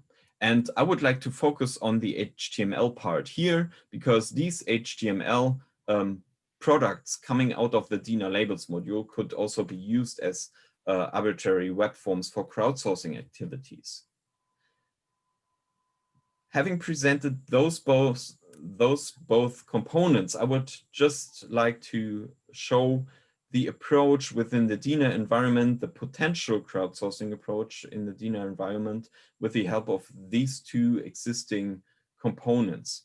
So to our collection management systems, as we already heard, there is multimedia connected to the digital collection objects, like shown in this picture, which are snails with handwritten labels, for example. So we could query those collection objects from the collection management system and pass it to the data to the DINA labels module, which creates HTML pages for example, data enrichment or transcription. this could be also done with other formats, but I'm focusing here on the HTML. So the JSON or CSV files could be created, for example, for feeding other crowdsourcing platforms. So there could be then, based on that, crowdsourcing missions, which results in crowdsourced data. And as we heard already, the import is always an issue, and data validation should take place somewhere in this workflow. So here comes actually the generic data module into the play. So we could consume the exported crowdsourced data and put it into a generic data module which links back to the collection management system. So there's a strong but still independent connection to the system. So we could do the data validation in a standalone system, which is connected to our collection management system and allows also for querying all data together. And once the validation is done, we could, if we want, import the data into the collection management system. But this really depends on the mission. I mean, if it's transcription of basic collection data, then this might want to be imported. But if it's just additional information, we might want to leave it in the connected generic data module, which could, for a longer time, hold the data connected to the collection management system. So thanks for your attention, and I'm open for questions. This was more a technical presentation, but it might already address a generic approach, how to cope also with other collection management systems with the data and how to connect that on a from a technical point of view. Thanks. Thank you, Falco. That was actually what I wanted to hear. So it was a very good presentation. I think other people may have the same opinion. So we have here two very good approaches on how to incorporate data from other sources into the management system. Before we go forward with the Q&A for this blog, I will launch a poll that I would like attendees and also panelists to answer. Those are three simple questions that you can answer very briefly as we go into the Q&A. So. Okay, are there any questions for Heimo or Falco, or Arnold? Specific questions for CMS? There are questions coming through. A lot of them, I think, are some of them more general, but so I'm just going back in to look.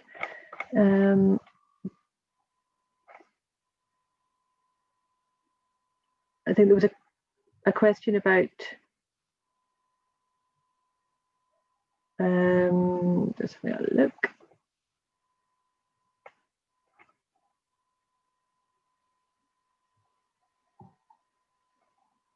No, I'm not seeing one. Arnold, are you seeing anything specifically for the? Oh, there was a question from Loretta. And this was looking at the differentiation between the data from data curation and from data audit.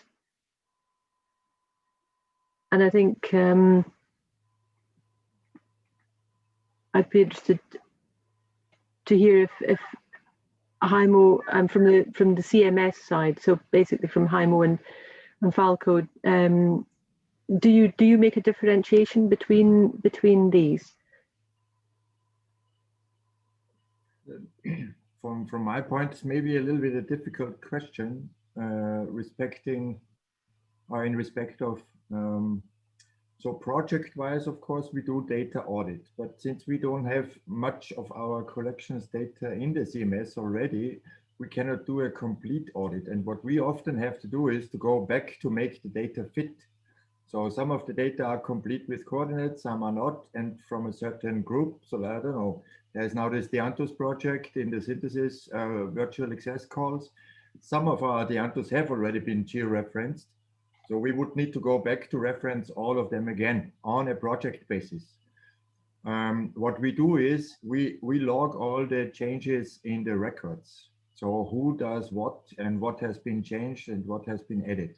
This is what we cope with. I don't know if this is a sufficient answer. Mm-hmm. And I could maybe add to this that we should actually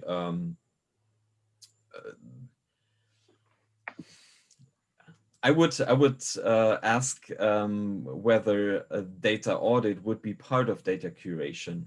So when it comes to the data curation, it includes also technical steps, not only steps content-wise. And so I think this could or should be highly connected. So if we identify that certain workflows in data curation, be it just the transformation or migration from one system to the other, if a data audit would help improve the data, or if it makes sense to do this just after migration, all these questions are highly linked to each other. So yeah, I would rather see this as a part of data curation. Okay, so maybe we jump now into the panel discussion to get everybody involved. So one aspect that seems to be very important for everybody making questions is the quality of data. So related to data audit or data validation. So let me start asking maybe a different point of view to Marie-Françoise. As a user of crowdsourcing platforms, how do you feel that your data that you are submitting as a user, as a contributor, should be I'm missing the word, but it will be analyzed by other people and telling you if it is right or wrong. How do you feel about that? Do you feel your work is in stake? I mean, I don't know if you are muted. Marie-Françoise, you're muted. We can hear you. Wow. Okay. In fact, lots of Herbonauts are wanting to know what goes on after. They are ready to search, to do everything, but they feel there is a lack of information for what happens after.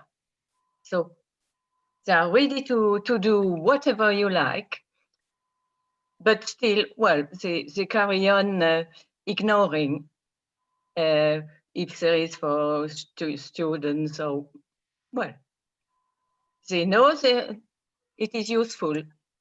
Okay. But that's all. Okay. So you don't feel you are not afraid of making mistakes, or you are confident that you are submitting the correct values?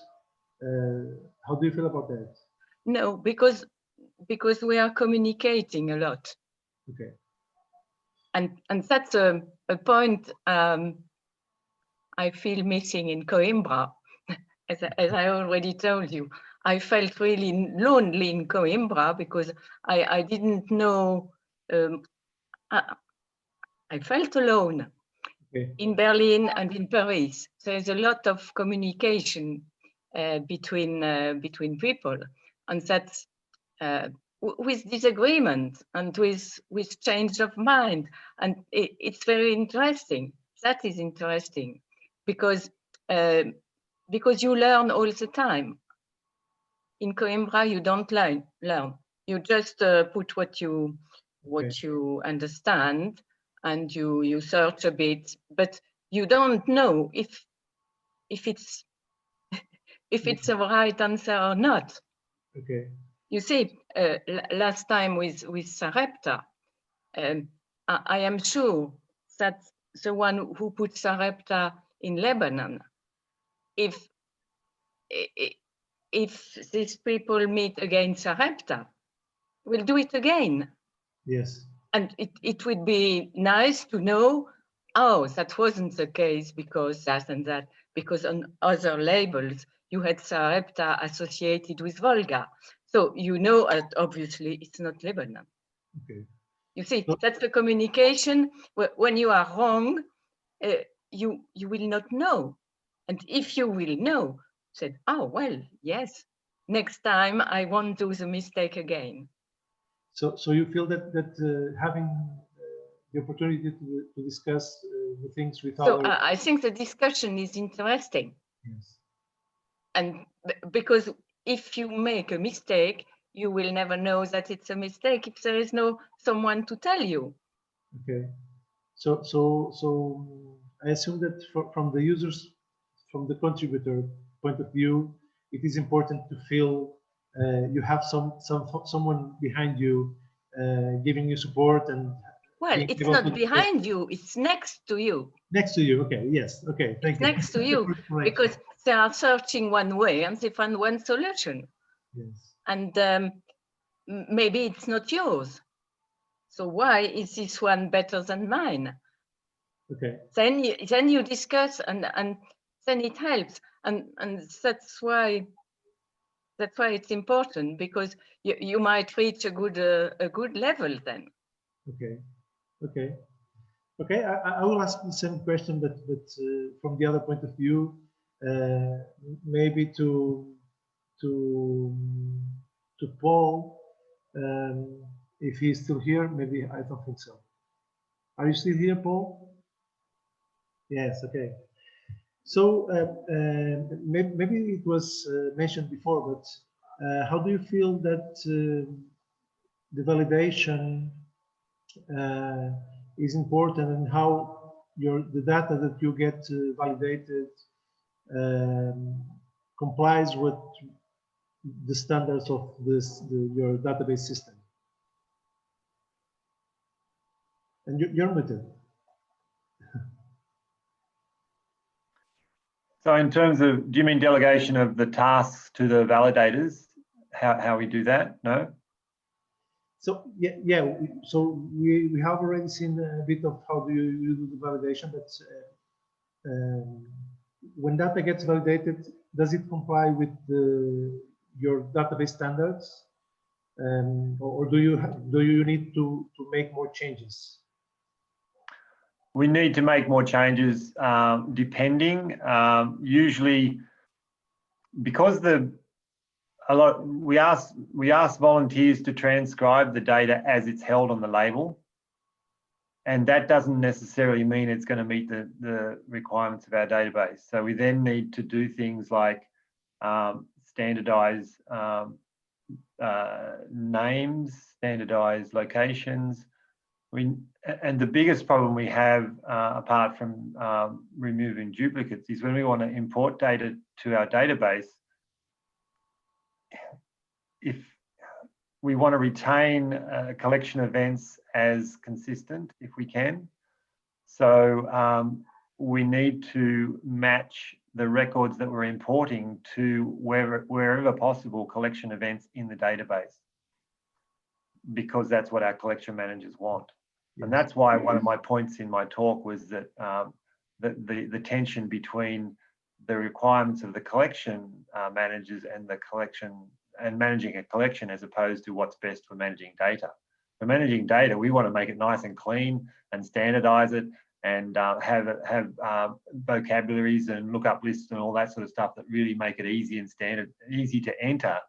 And easy to manage. But because of we've got probably 8 or 9 different collections using the one collection system. So we've got entomology, arachnology, mammalogy, ichthyology, herpetology, 9 different collections, and they all manage their data in different ways and their collections in different ways. So we're going through the process now of getting them all in the one room together in a Zoom room and trying to get them to agree on a standard for each field and how it's going to be used, and the vocabulary really as well. And that's a really big task, and it's what we're trying to do because we've got funding for 10 years worth of digitization.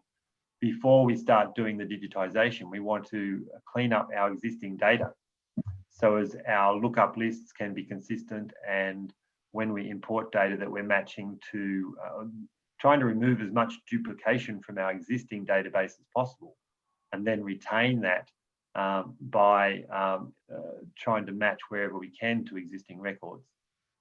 So that's our biggest problem, is matching to existing records in the database. If we didn't have to do that, we would just import everything and go, way, easy.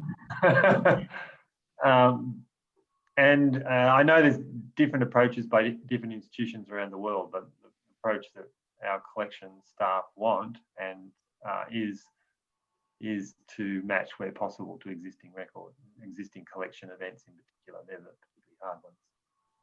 Does that answer that question? Yeah, that's about it. We want to discuss validation as much as we can. So Matthias already mentioned that in his presentation. So this kind of validation and making all that proper to integrate. But I don't know if you want to say something else. So just one. So the data that comes out of Digivault is accurate in terms of the labels. So we're accurately capturing what's on the labels, but it's the problem of going from that data to what's to matching it into our database. It wouldn't matter whether it was captured by paid staff or whatever. It's still that problem of going from data that's from labels, which is not standardized generally and is historically got its own issues, and then trying to get that into a database which is for managing collections, and that's not an easy problem to solve. So do you think it would be possible to have a crowdsourcing platform that would reproduce your standards in the database, so people are not only transcribing but are interpreting the data to match your data standards? So in the past, we have had lookup lists of collection events for volunteers to choose from when they're looking at the labels. It was a pretty cool piece of it was a pretty cool interface from a technical perspective, but the volunteers, it was a bit complex for them, and it created more problems than it solved. We're thinking about that again now in terms of how to have more of our existing database in the crowdsourcing environment. And I was interested to hear what you were talking about, Joachim, about how you had your database, your collection management system in your crowdsourcing system, really, didn't you? Pretty much. Yes. So what we did was try to integrate everything so that data could flow between them. Yeah. We still have some errors coming from, well, not errors, but as you're saying, data that is not up to our standards, or that is different. So I'm okay with that for the moment, but maybe in the future we will need to make some cleaning of the database. So we should not to do the cleaning before importing, but we will do it afterwards. So it's another step on the process. So what I was wondering, if we could reduce the cleaning as much as possible, so that data coming from crowdsourcing platforms is almost ready to get into the database. So I don't know if Matthias wants to tell something about that. Yeah, I think there was a similar question by Falco in the document that I answered. I think that would be the ideal approach, that basically as soon as a transcription is accepted in some manner in the crowdsourcing system, it just automatically flows to the database itself. And if there's still issues with it, which probably is possible, then they can be fixed afterwards using just regular data cleaning, which is always something that needs to happen in the database. But there are two main obstacles. Well, that's speaking from experience, but I think there are in general two main obstacles. That is the technical capabilities of making that connection and synchronize between the database and the crowdsourcing system. And the second is having the data model of the database be compatible with how you want to visualize it for the users, which is what Paul was talking about. Yeah, yeah. So those are the main, and they're technical, but when it's about standards, it's also a bit of a social problem. So these are the two main angles that we need to solve, and I think then that's the way to go forward and have a more streamlined workflow. Okay. Does anybody want to tell anything more about validation? Falco or Heimo? Yeah, Falco. Yeah, so it's always it's always discussed when we are talking about validation, whether there's a right or wrong. So I always say that there is no right or wrong. There is only something like a likelihood that it's interpreted in the same way like the curators would do. And it has already been mentioned that also the so-called experts do mistakes. So this is actually quite nice. So at the end of the day, we need clear criteria to just check the data, and there is a TEDWIC group quite active in creating a standard for that, and actually tools which are great. And these criteria would help maybe to decide where is the line between what Paul mentioned, the data management aspects and the collection management aspects. So maybe we don't have to judge over the data or the activities of the crowd too harsh, because we only need a step in our workflows where we see the data is fit for the purpose collection management. And collection management is in all these crowdsourcing approaches only one purpose. I mean, there could be several other purposes related to our research with the collections that are not covered in the collection management systems at all. So it's always a question of criteria, and I would really like to see that according to such a set of criteria when it comes to data validation, that as a group of institutions, we could facilitate these workflows on a more technical way, because I also always say that the systems should follow the workflows and not the workflows should be adapted to the systems. Otherwise, we always have this kind of silos of data and systems, you know, so that would then end in such redundancy of software development and workflows that I mentioned in my talk. Okay. And Heimo, do you want to speak about validation? One thing that we experienced over the last 15 years was that if as soon as you get volunteers involved in this transcription and sitting next to you and explaining a little bit more than just doing a simple transcription, they start heavily in interpreting what they read. So they read something on the label and they think, well, I already heard this and I already know this from somewhere. maybe this touches a little bit, if we stick to geography, what Paul mentioned is, of course, you should have a list or a lookup or whatsoever of locations of collection events. But if you have homonyms like Salzburg, there's 3 different Salzburgs, one in US, one in Germany, and one in Austria. No, there's 4, and one in Romania. And I never heard about the one in Romania. So people are adding Salzburg is in Austria. And this is not true. So as soon as people start interpreting, it gets sometimes really interesting. Is what I. So what we at a certain point stick to is just simply transcribe what you see. And Salzburg is Salzburg. This is clear. I can read this, and this is fixable. And then doing the rest afterwards. If in the case of this one label that I showed, where it's just a scientific name, if we can then interpret and linking this to a publication, this might be done only by experts. And then when it comes from a curatorial perspective, how do you do a validation and auditing, a curation or whatsoever with the numbers that Paris has to deal with? And maybe we in Vienna also have to do on a global basis, on every variety, in any context, historical context, in taxonomic context, in geographical, in linguistic context.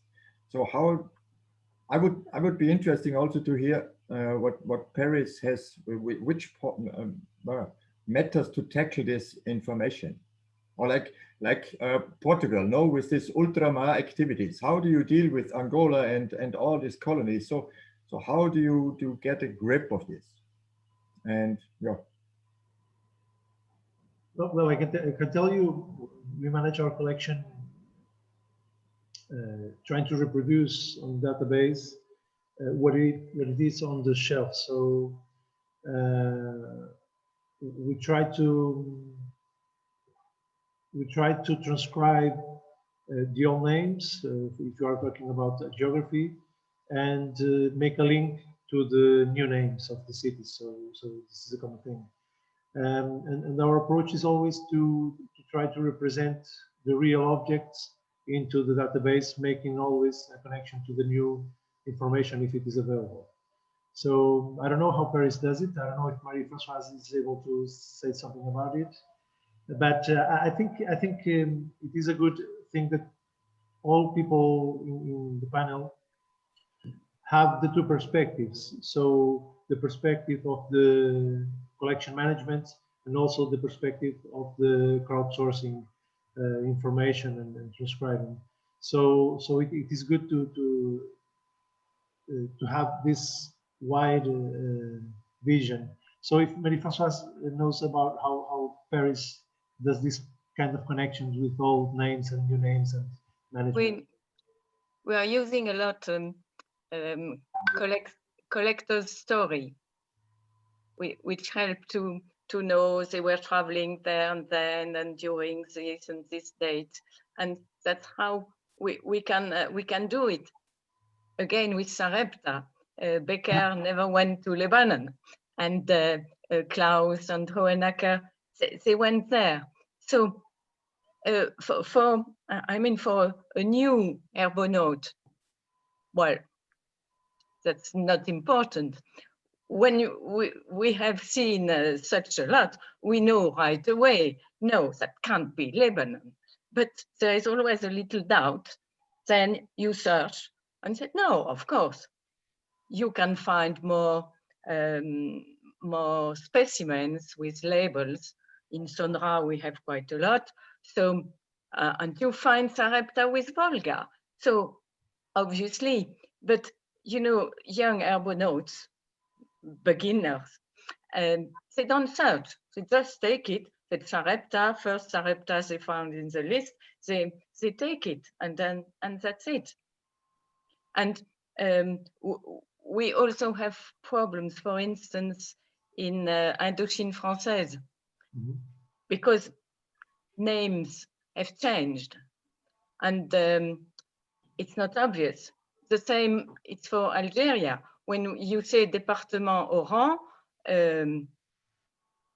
they put Oran, but actually there is more about 30, 40 vilaya to be used, and not 4 departments.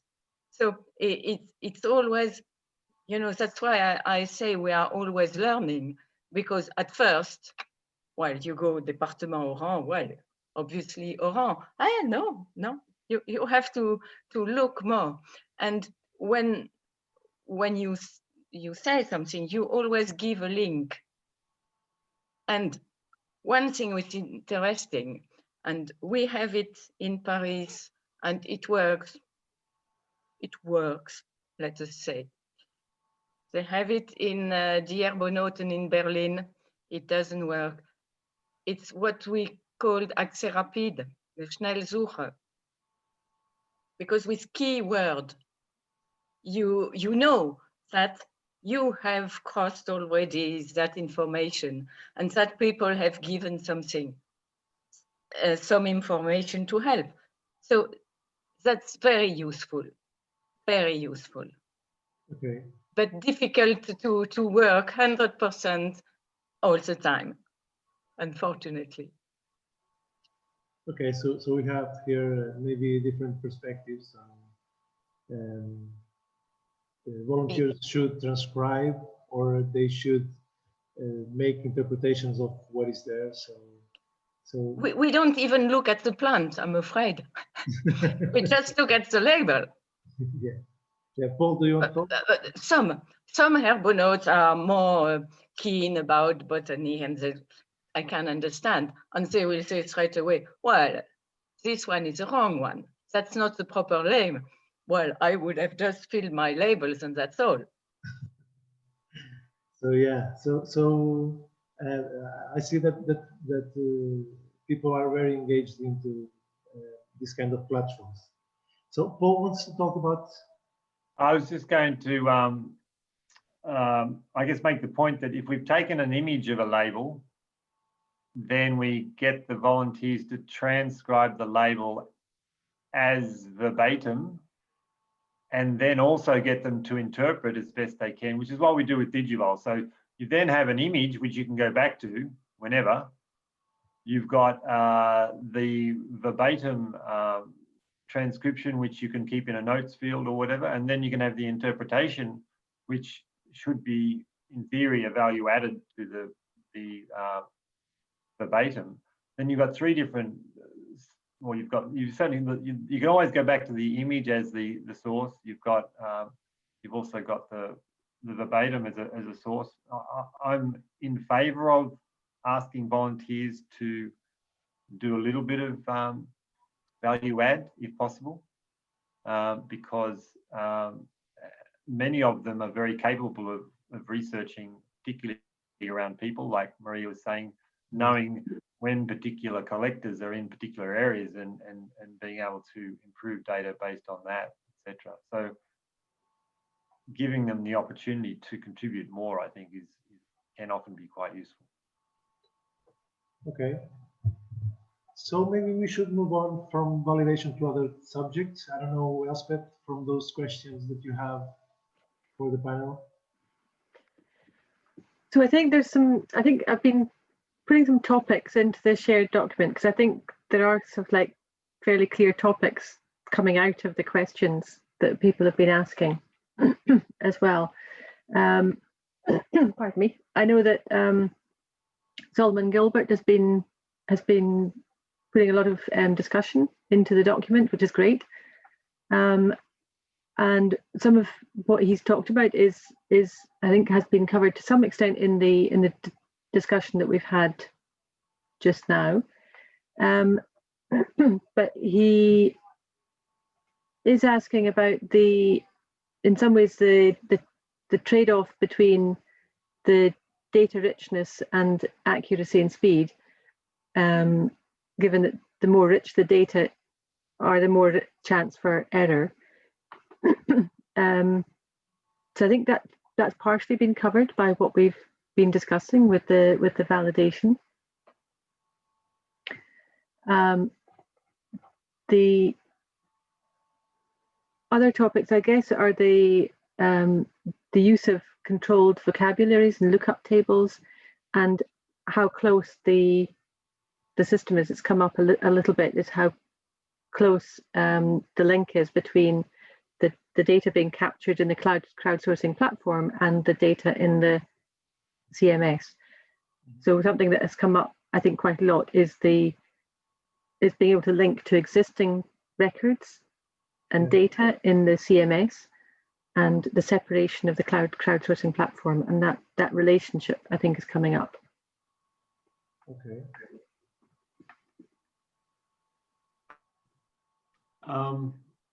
I can say I'd like to say a little bit about that, in that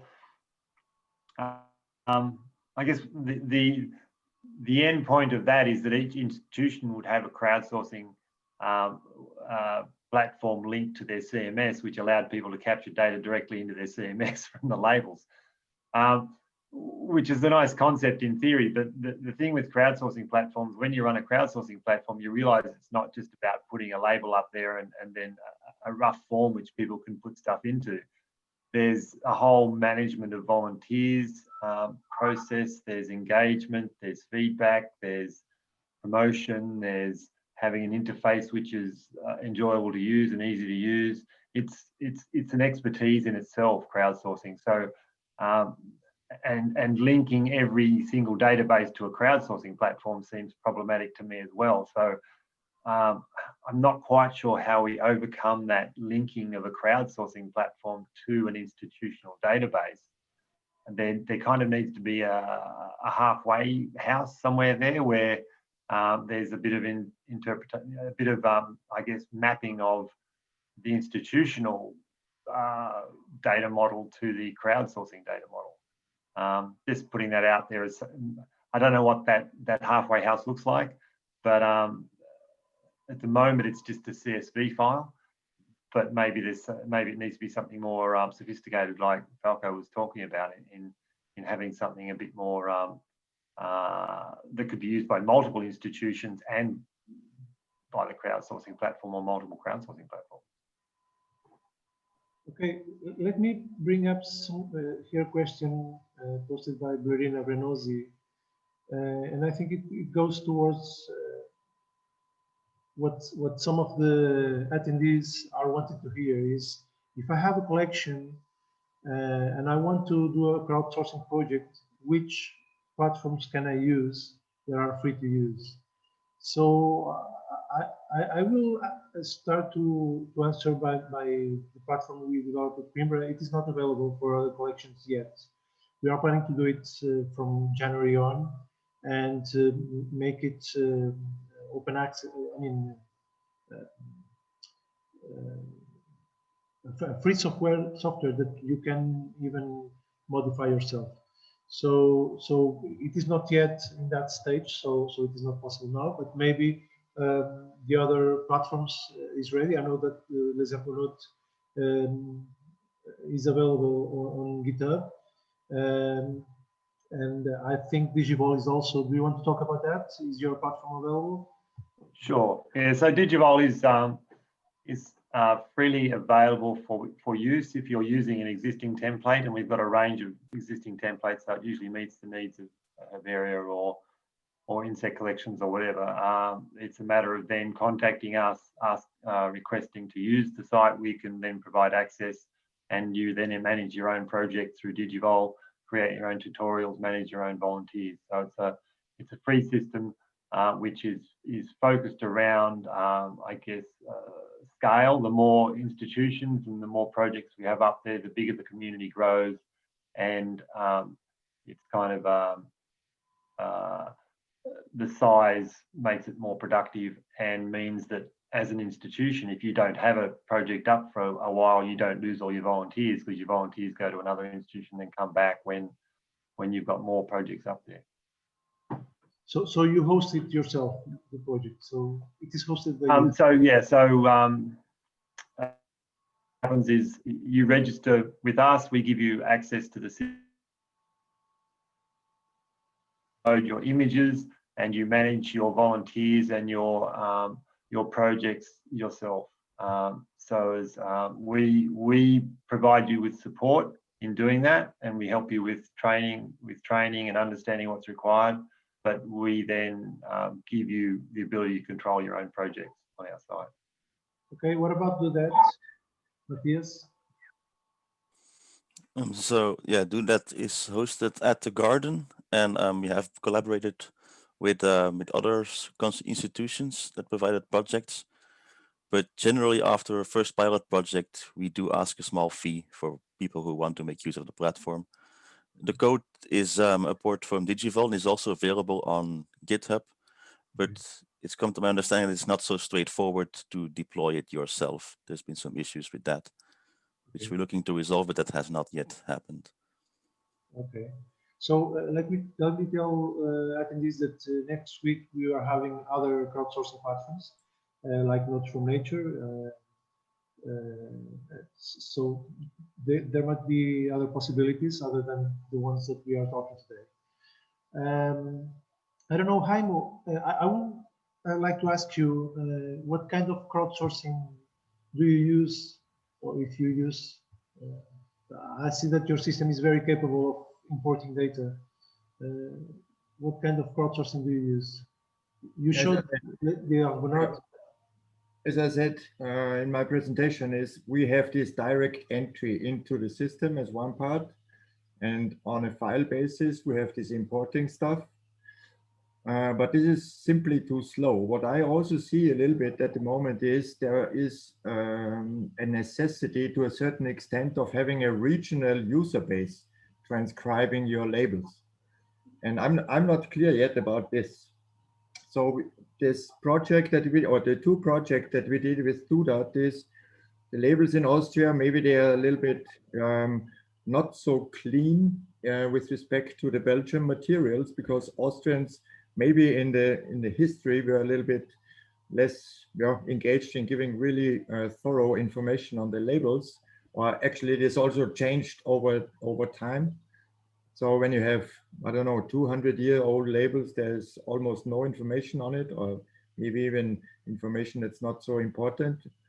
Then for recent labels, we are evaluating. So it's what Matti said is deploying this CMS stuff in Austria or in Vienna, even in our institutional databases, infrastructures, is not so easy. And we also need to have the technical maintenance and everything. And then again, it's just a snapshot in time, since Urbanotes, as I mentioned, in Berlin is an older version of the software than it is in place now in Paris of our RecordNet.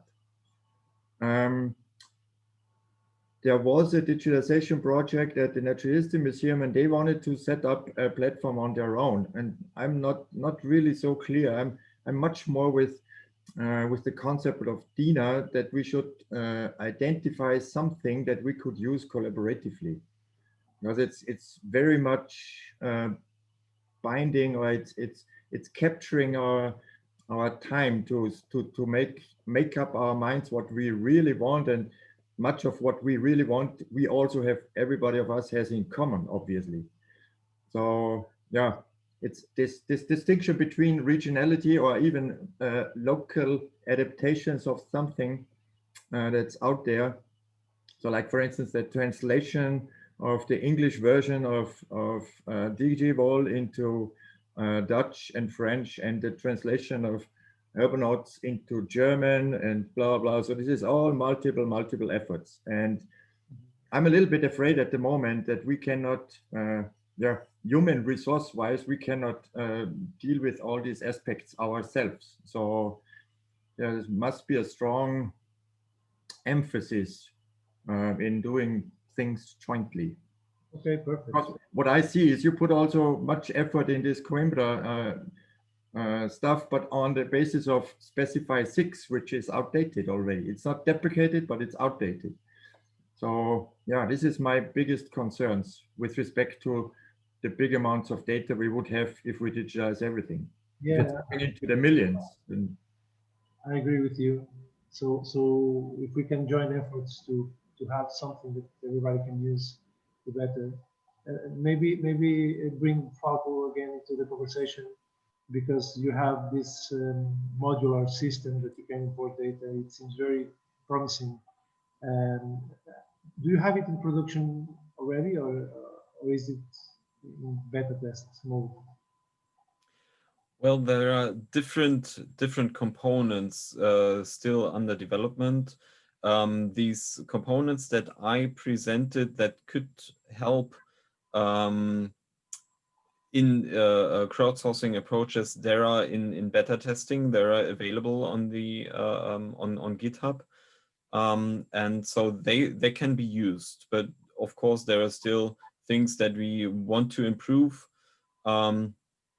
And so I wouldn't call the services stable releases, but they're definitely in beta releases available.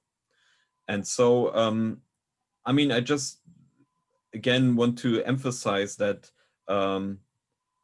DINA shouldn't be another system, but including other systems. So as Paul and Taimo already said, we are not aiming at creating another crowdsourcing platform connect or in the context of DINA, but help connecting existing ones to CMSs. Yeah.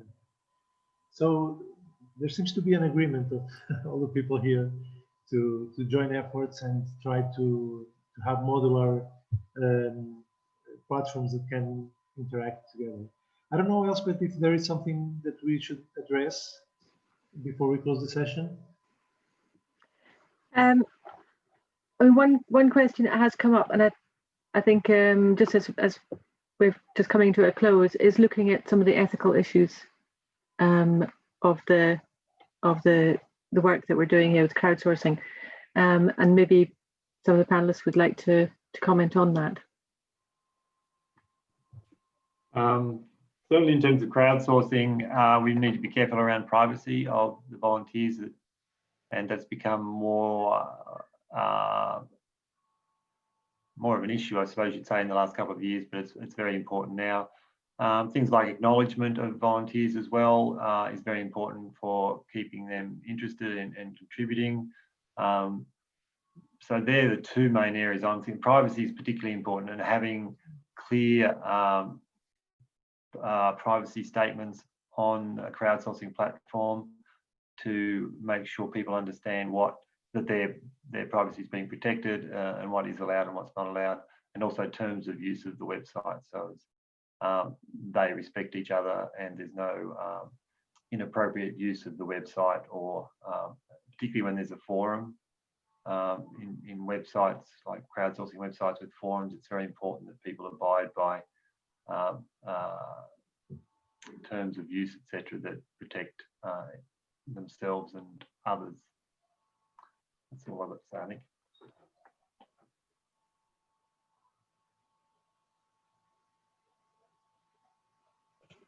Well, I can say myself that we have little experience on how the crowdsourcing is being used because we started a few months ago.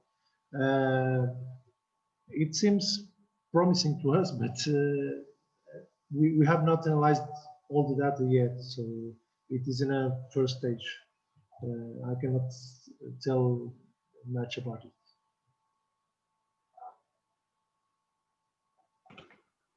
I don't know if any of the others would like to come in on this. I mean, are there any ethical issues that we may not be considering straight off? Are there things that we think may come through that we're not aware of? Well, I will just quickly say that for people asking if the document and the video will be available, yes, we will share the video and the document with everybody.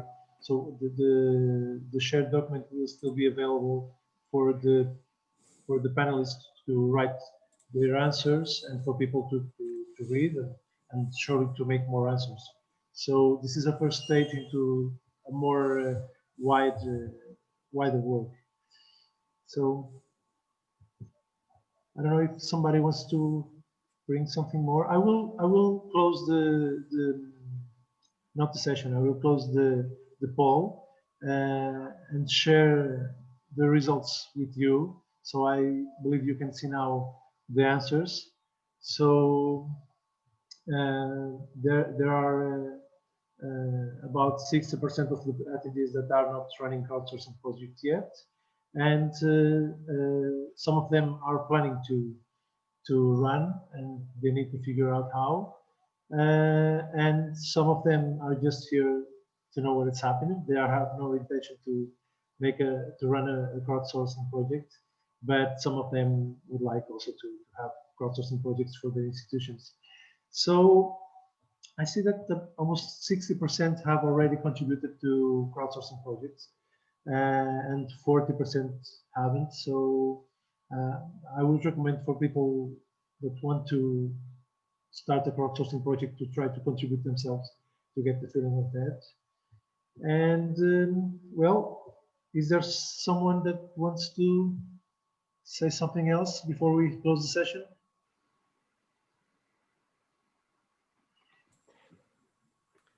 So I think I would encourage everyone to continue. I know some people are having problems getting into the shared document. I apologize, and we will follow up on that with the people individually to see if we can give them access. But just really to encourage people to add any ideas into the shared document between now and next week, because we can use the results of the shared document here. I will work on it and try and tidy it up a little for the next workshop next Monday. But please do continue to add things in here. Okay, so I will close the session, and I will ask everybody to come back next week at 2 o'clock UTC.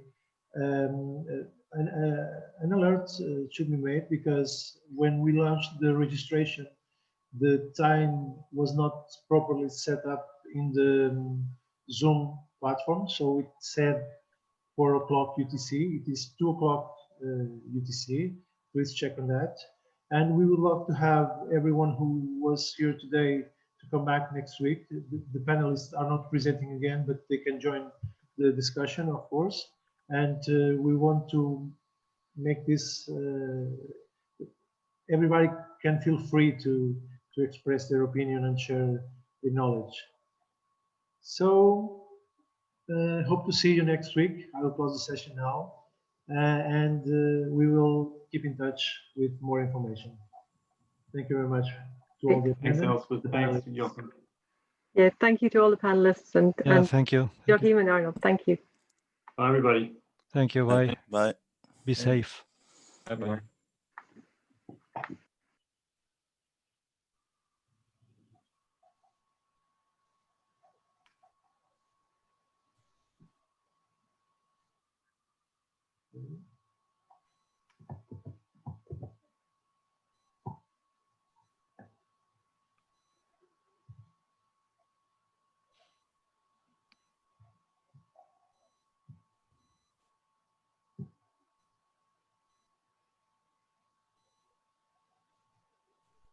Okay, Joachim, you're still recording. yes, I will stop recording.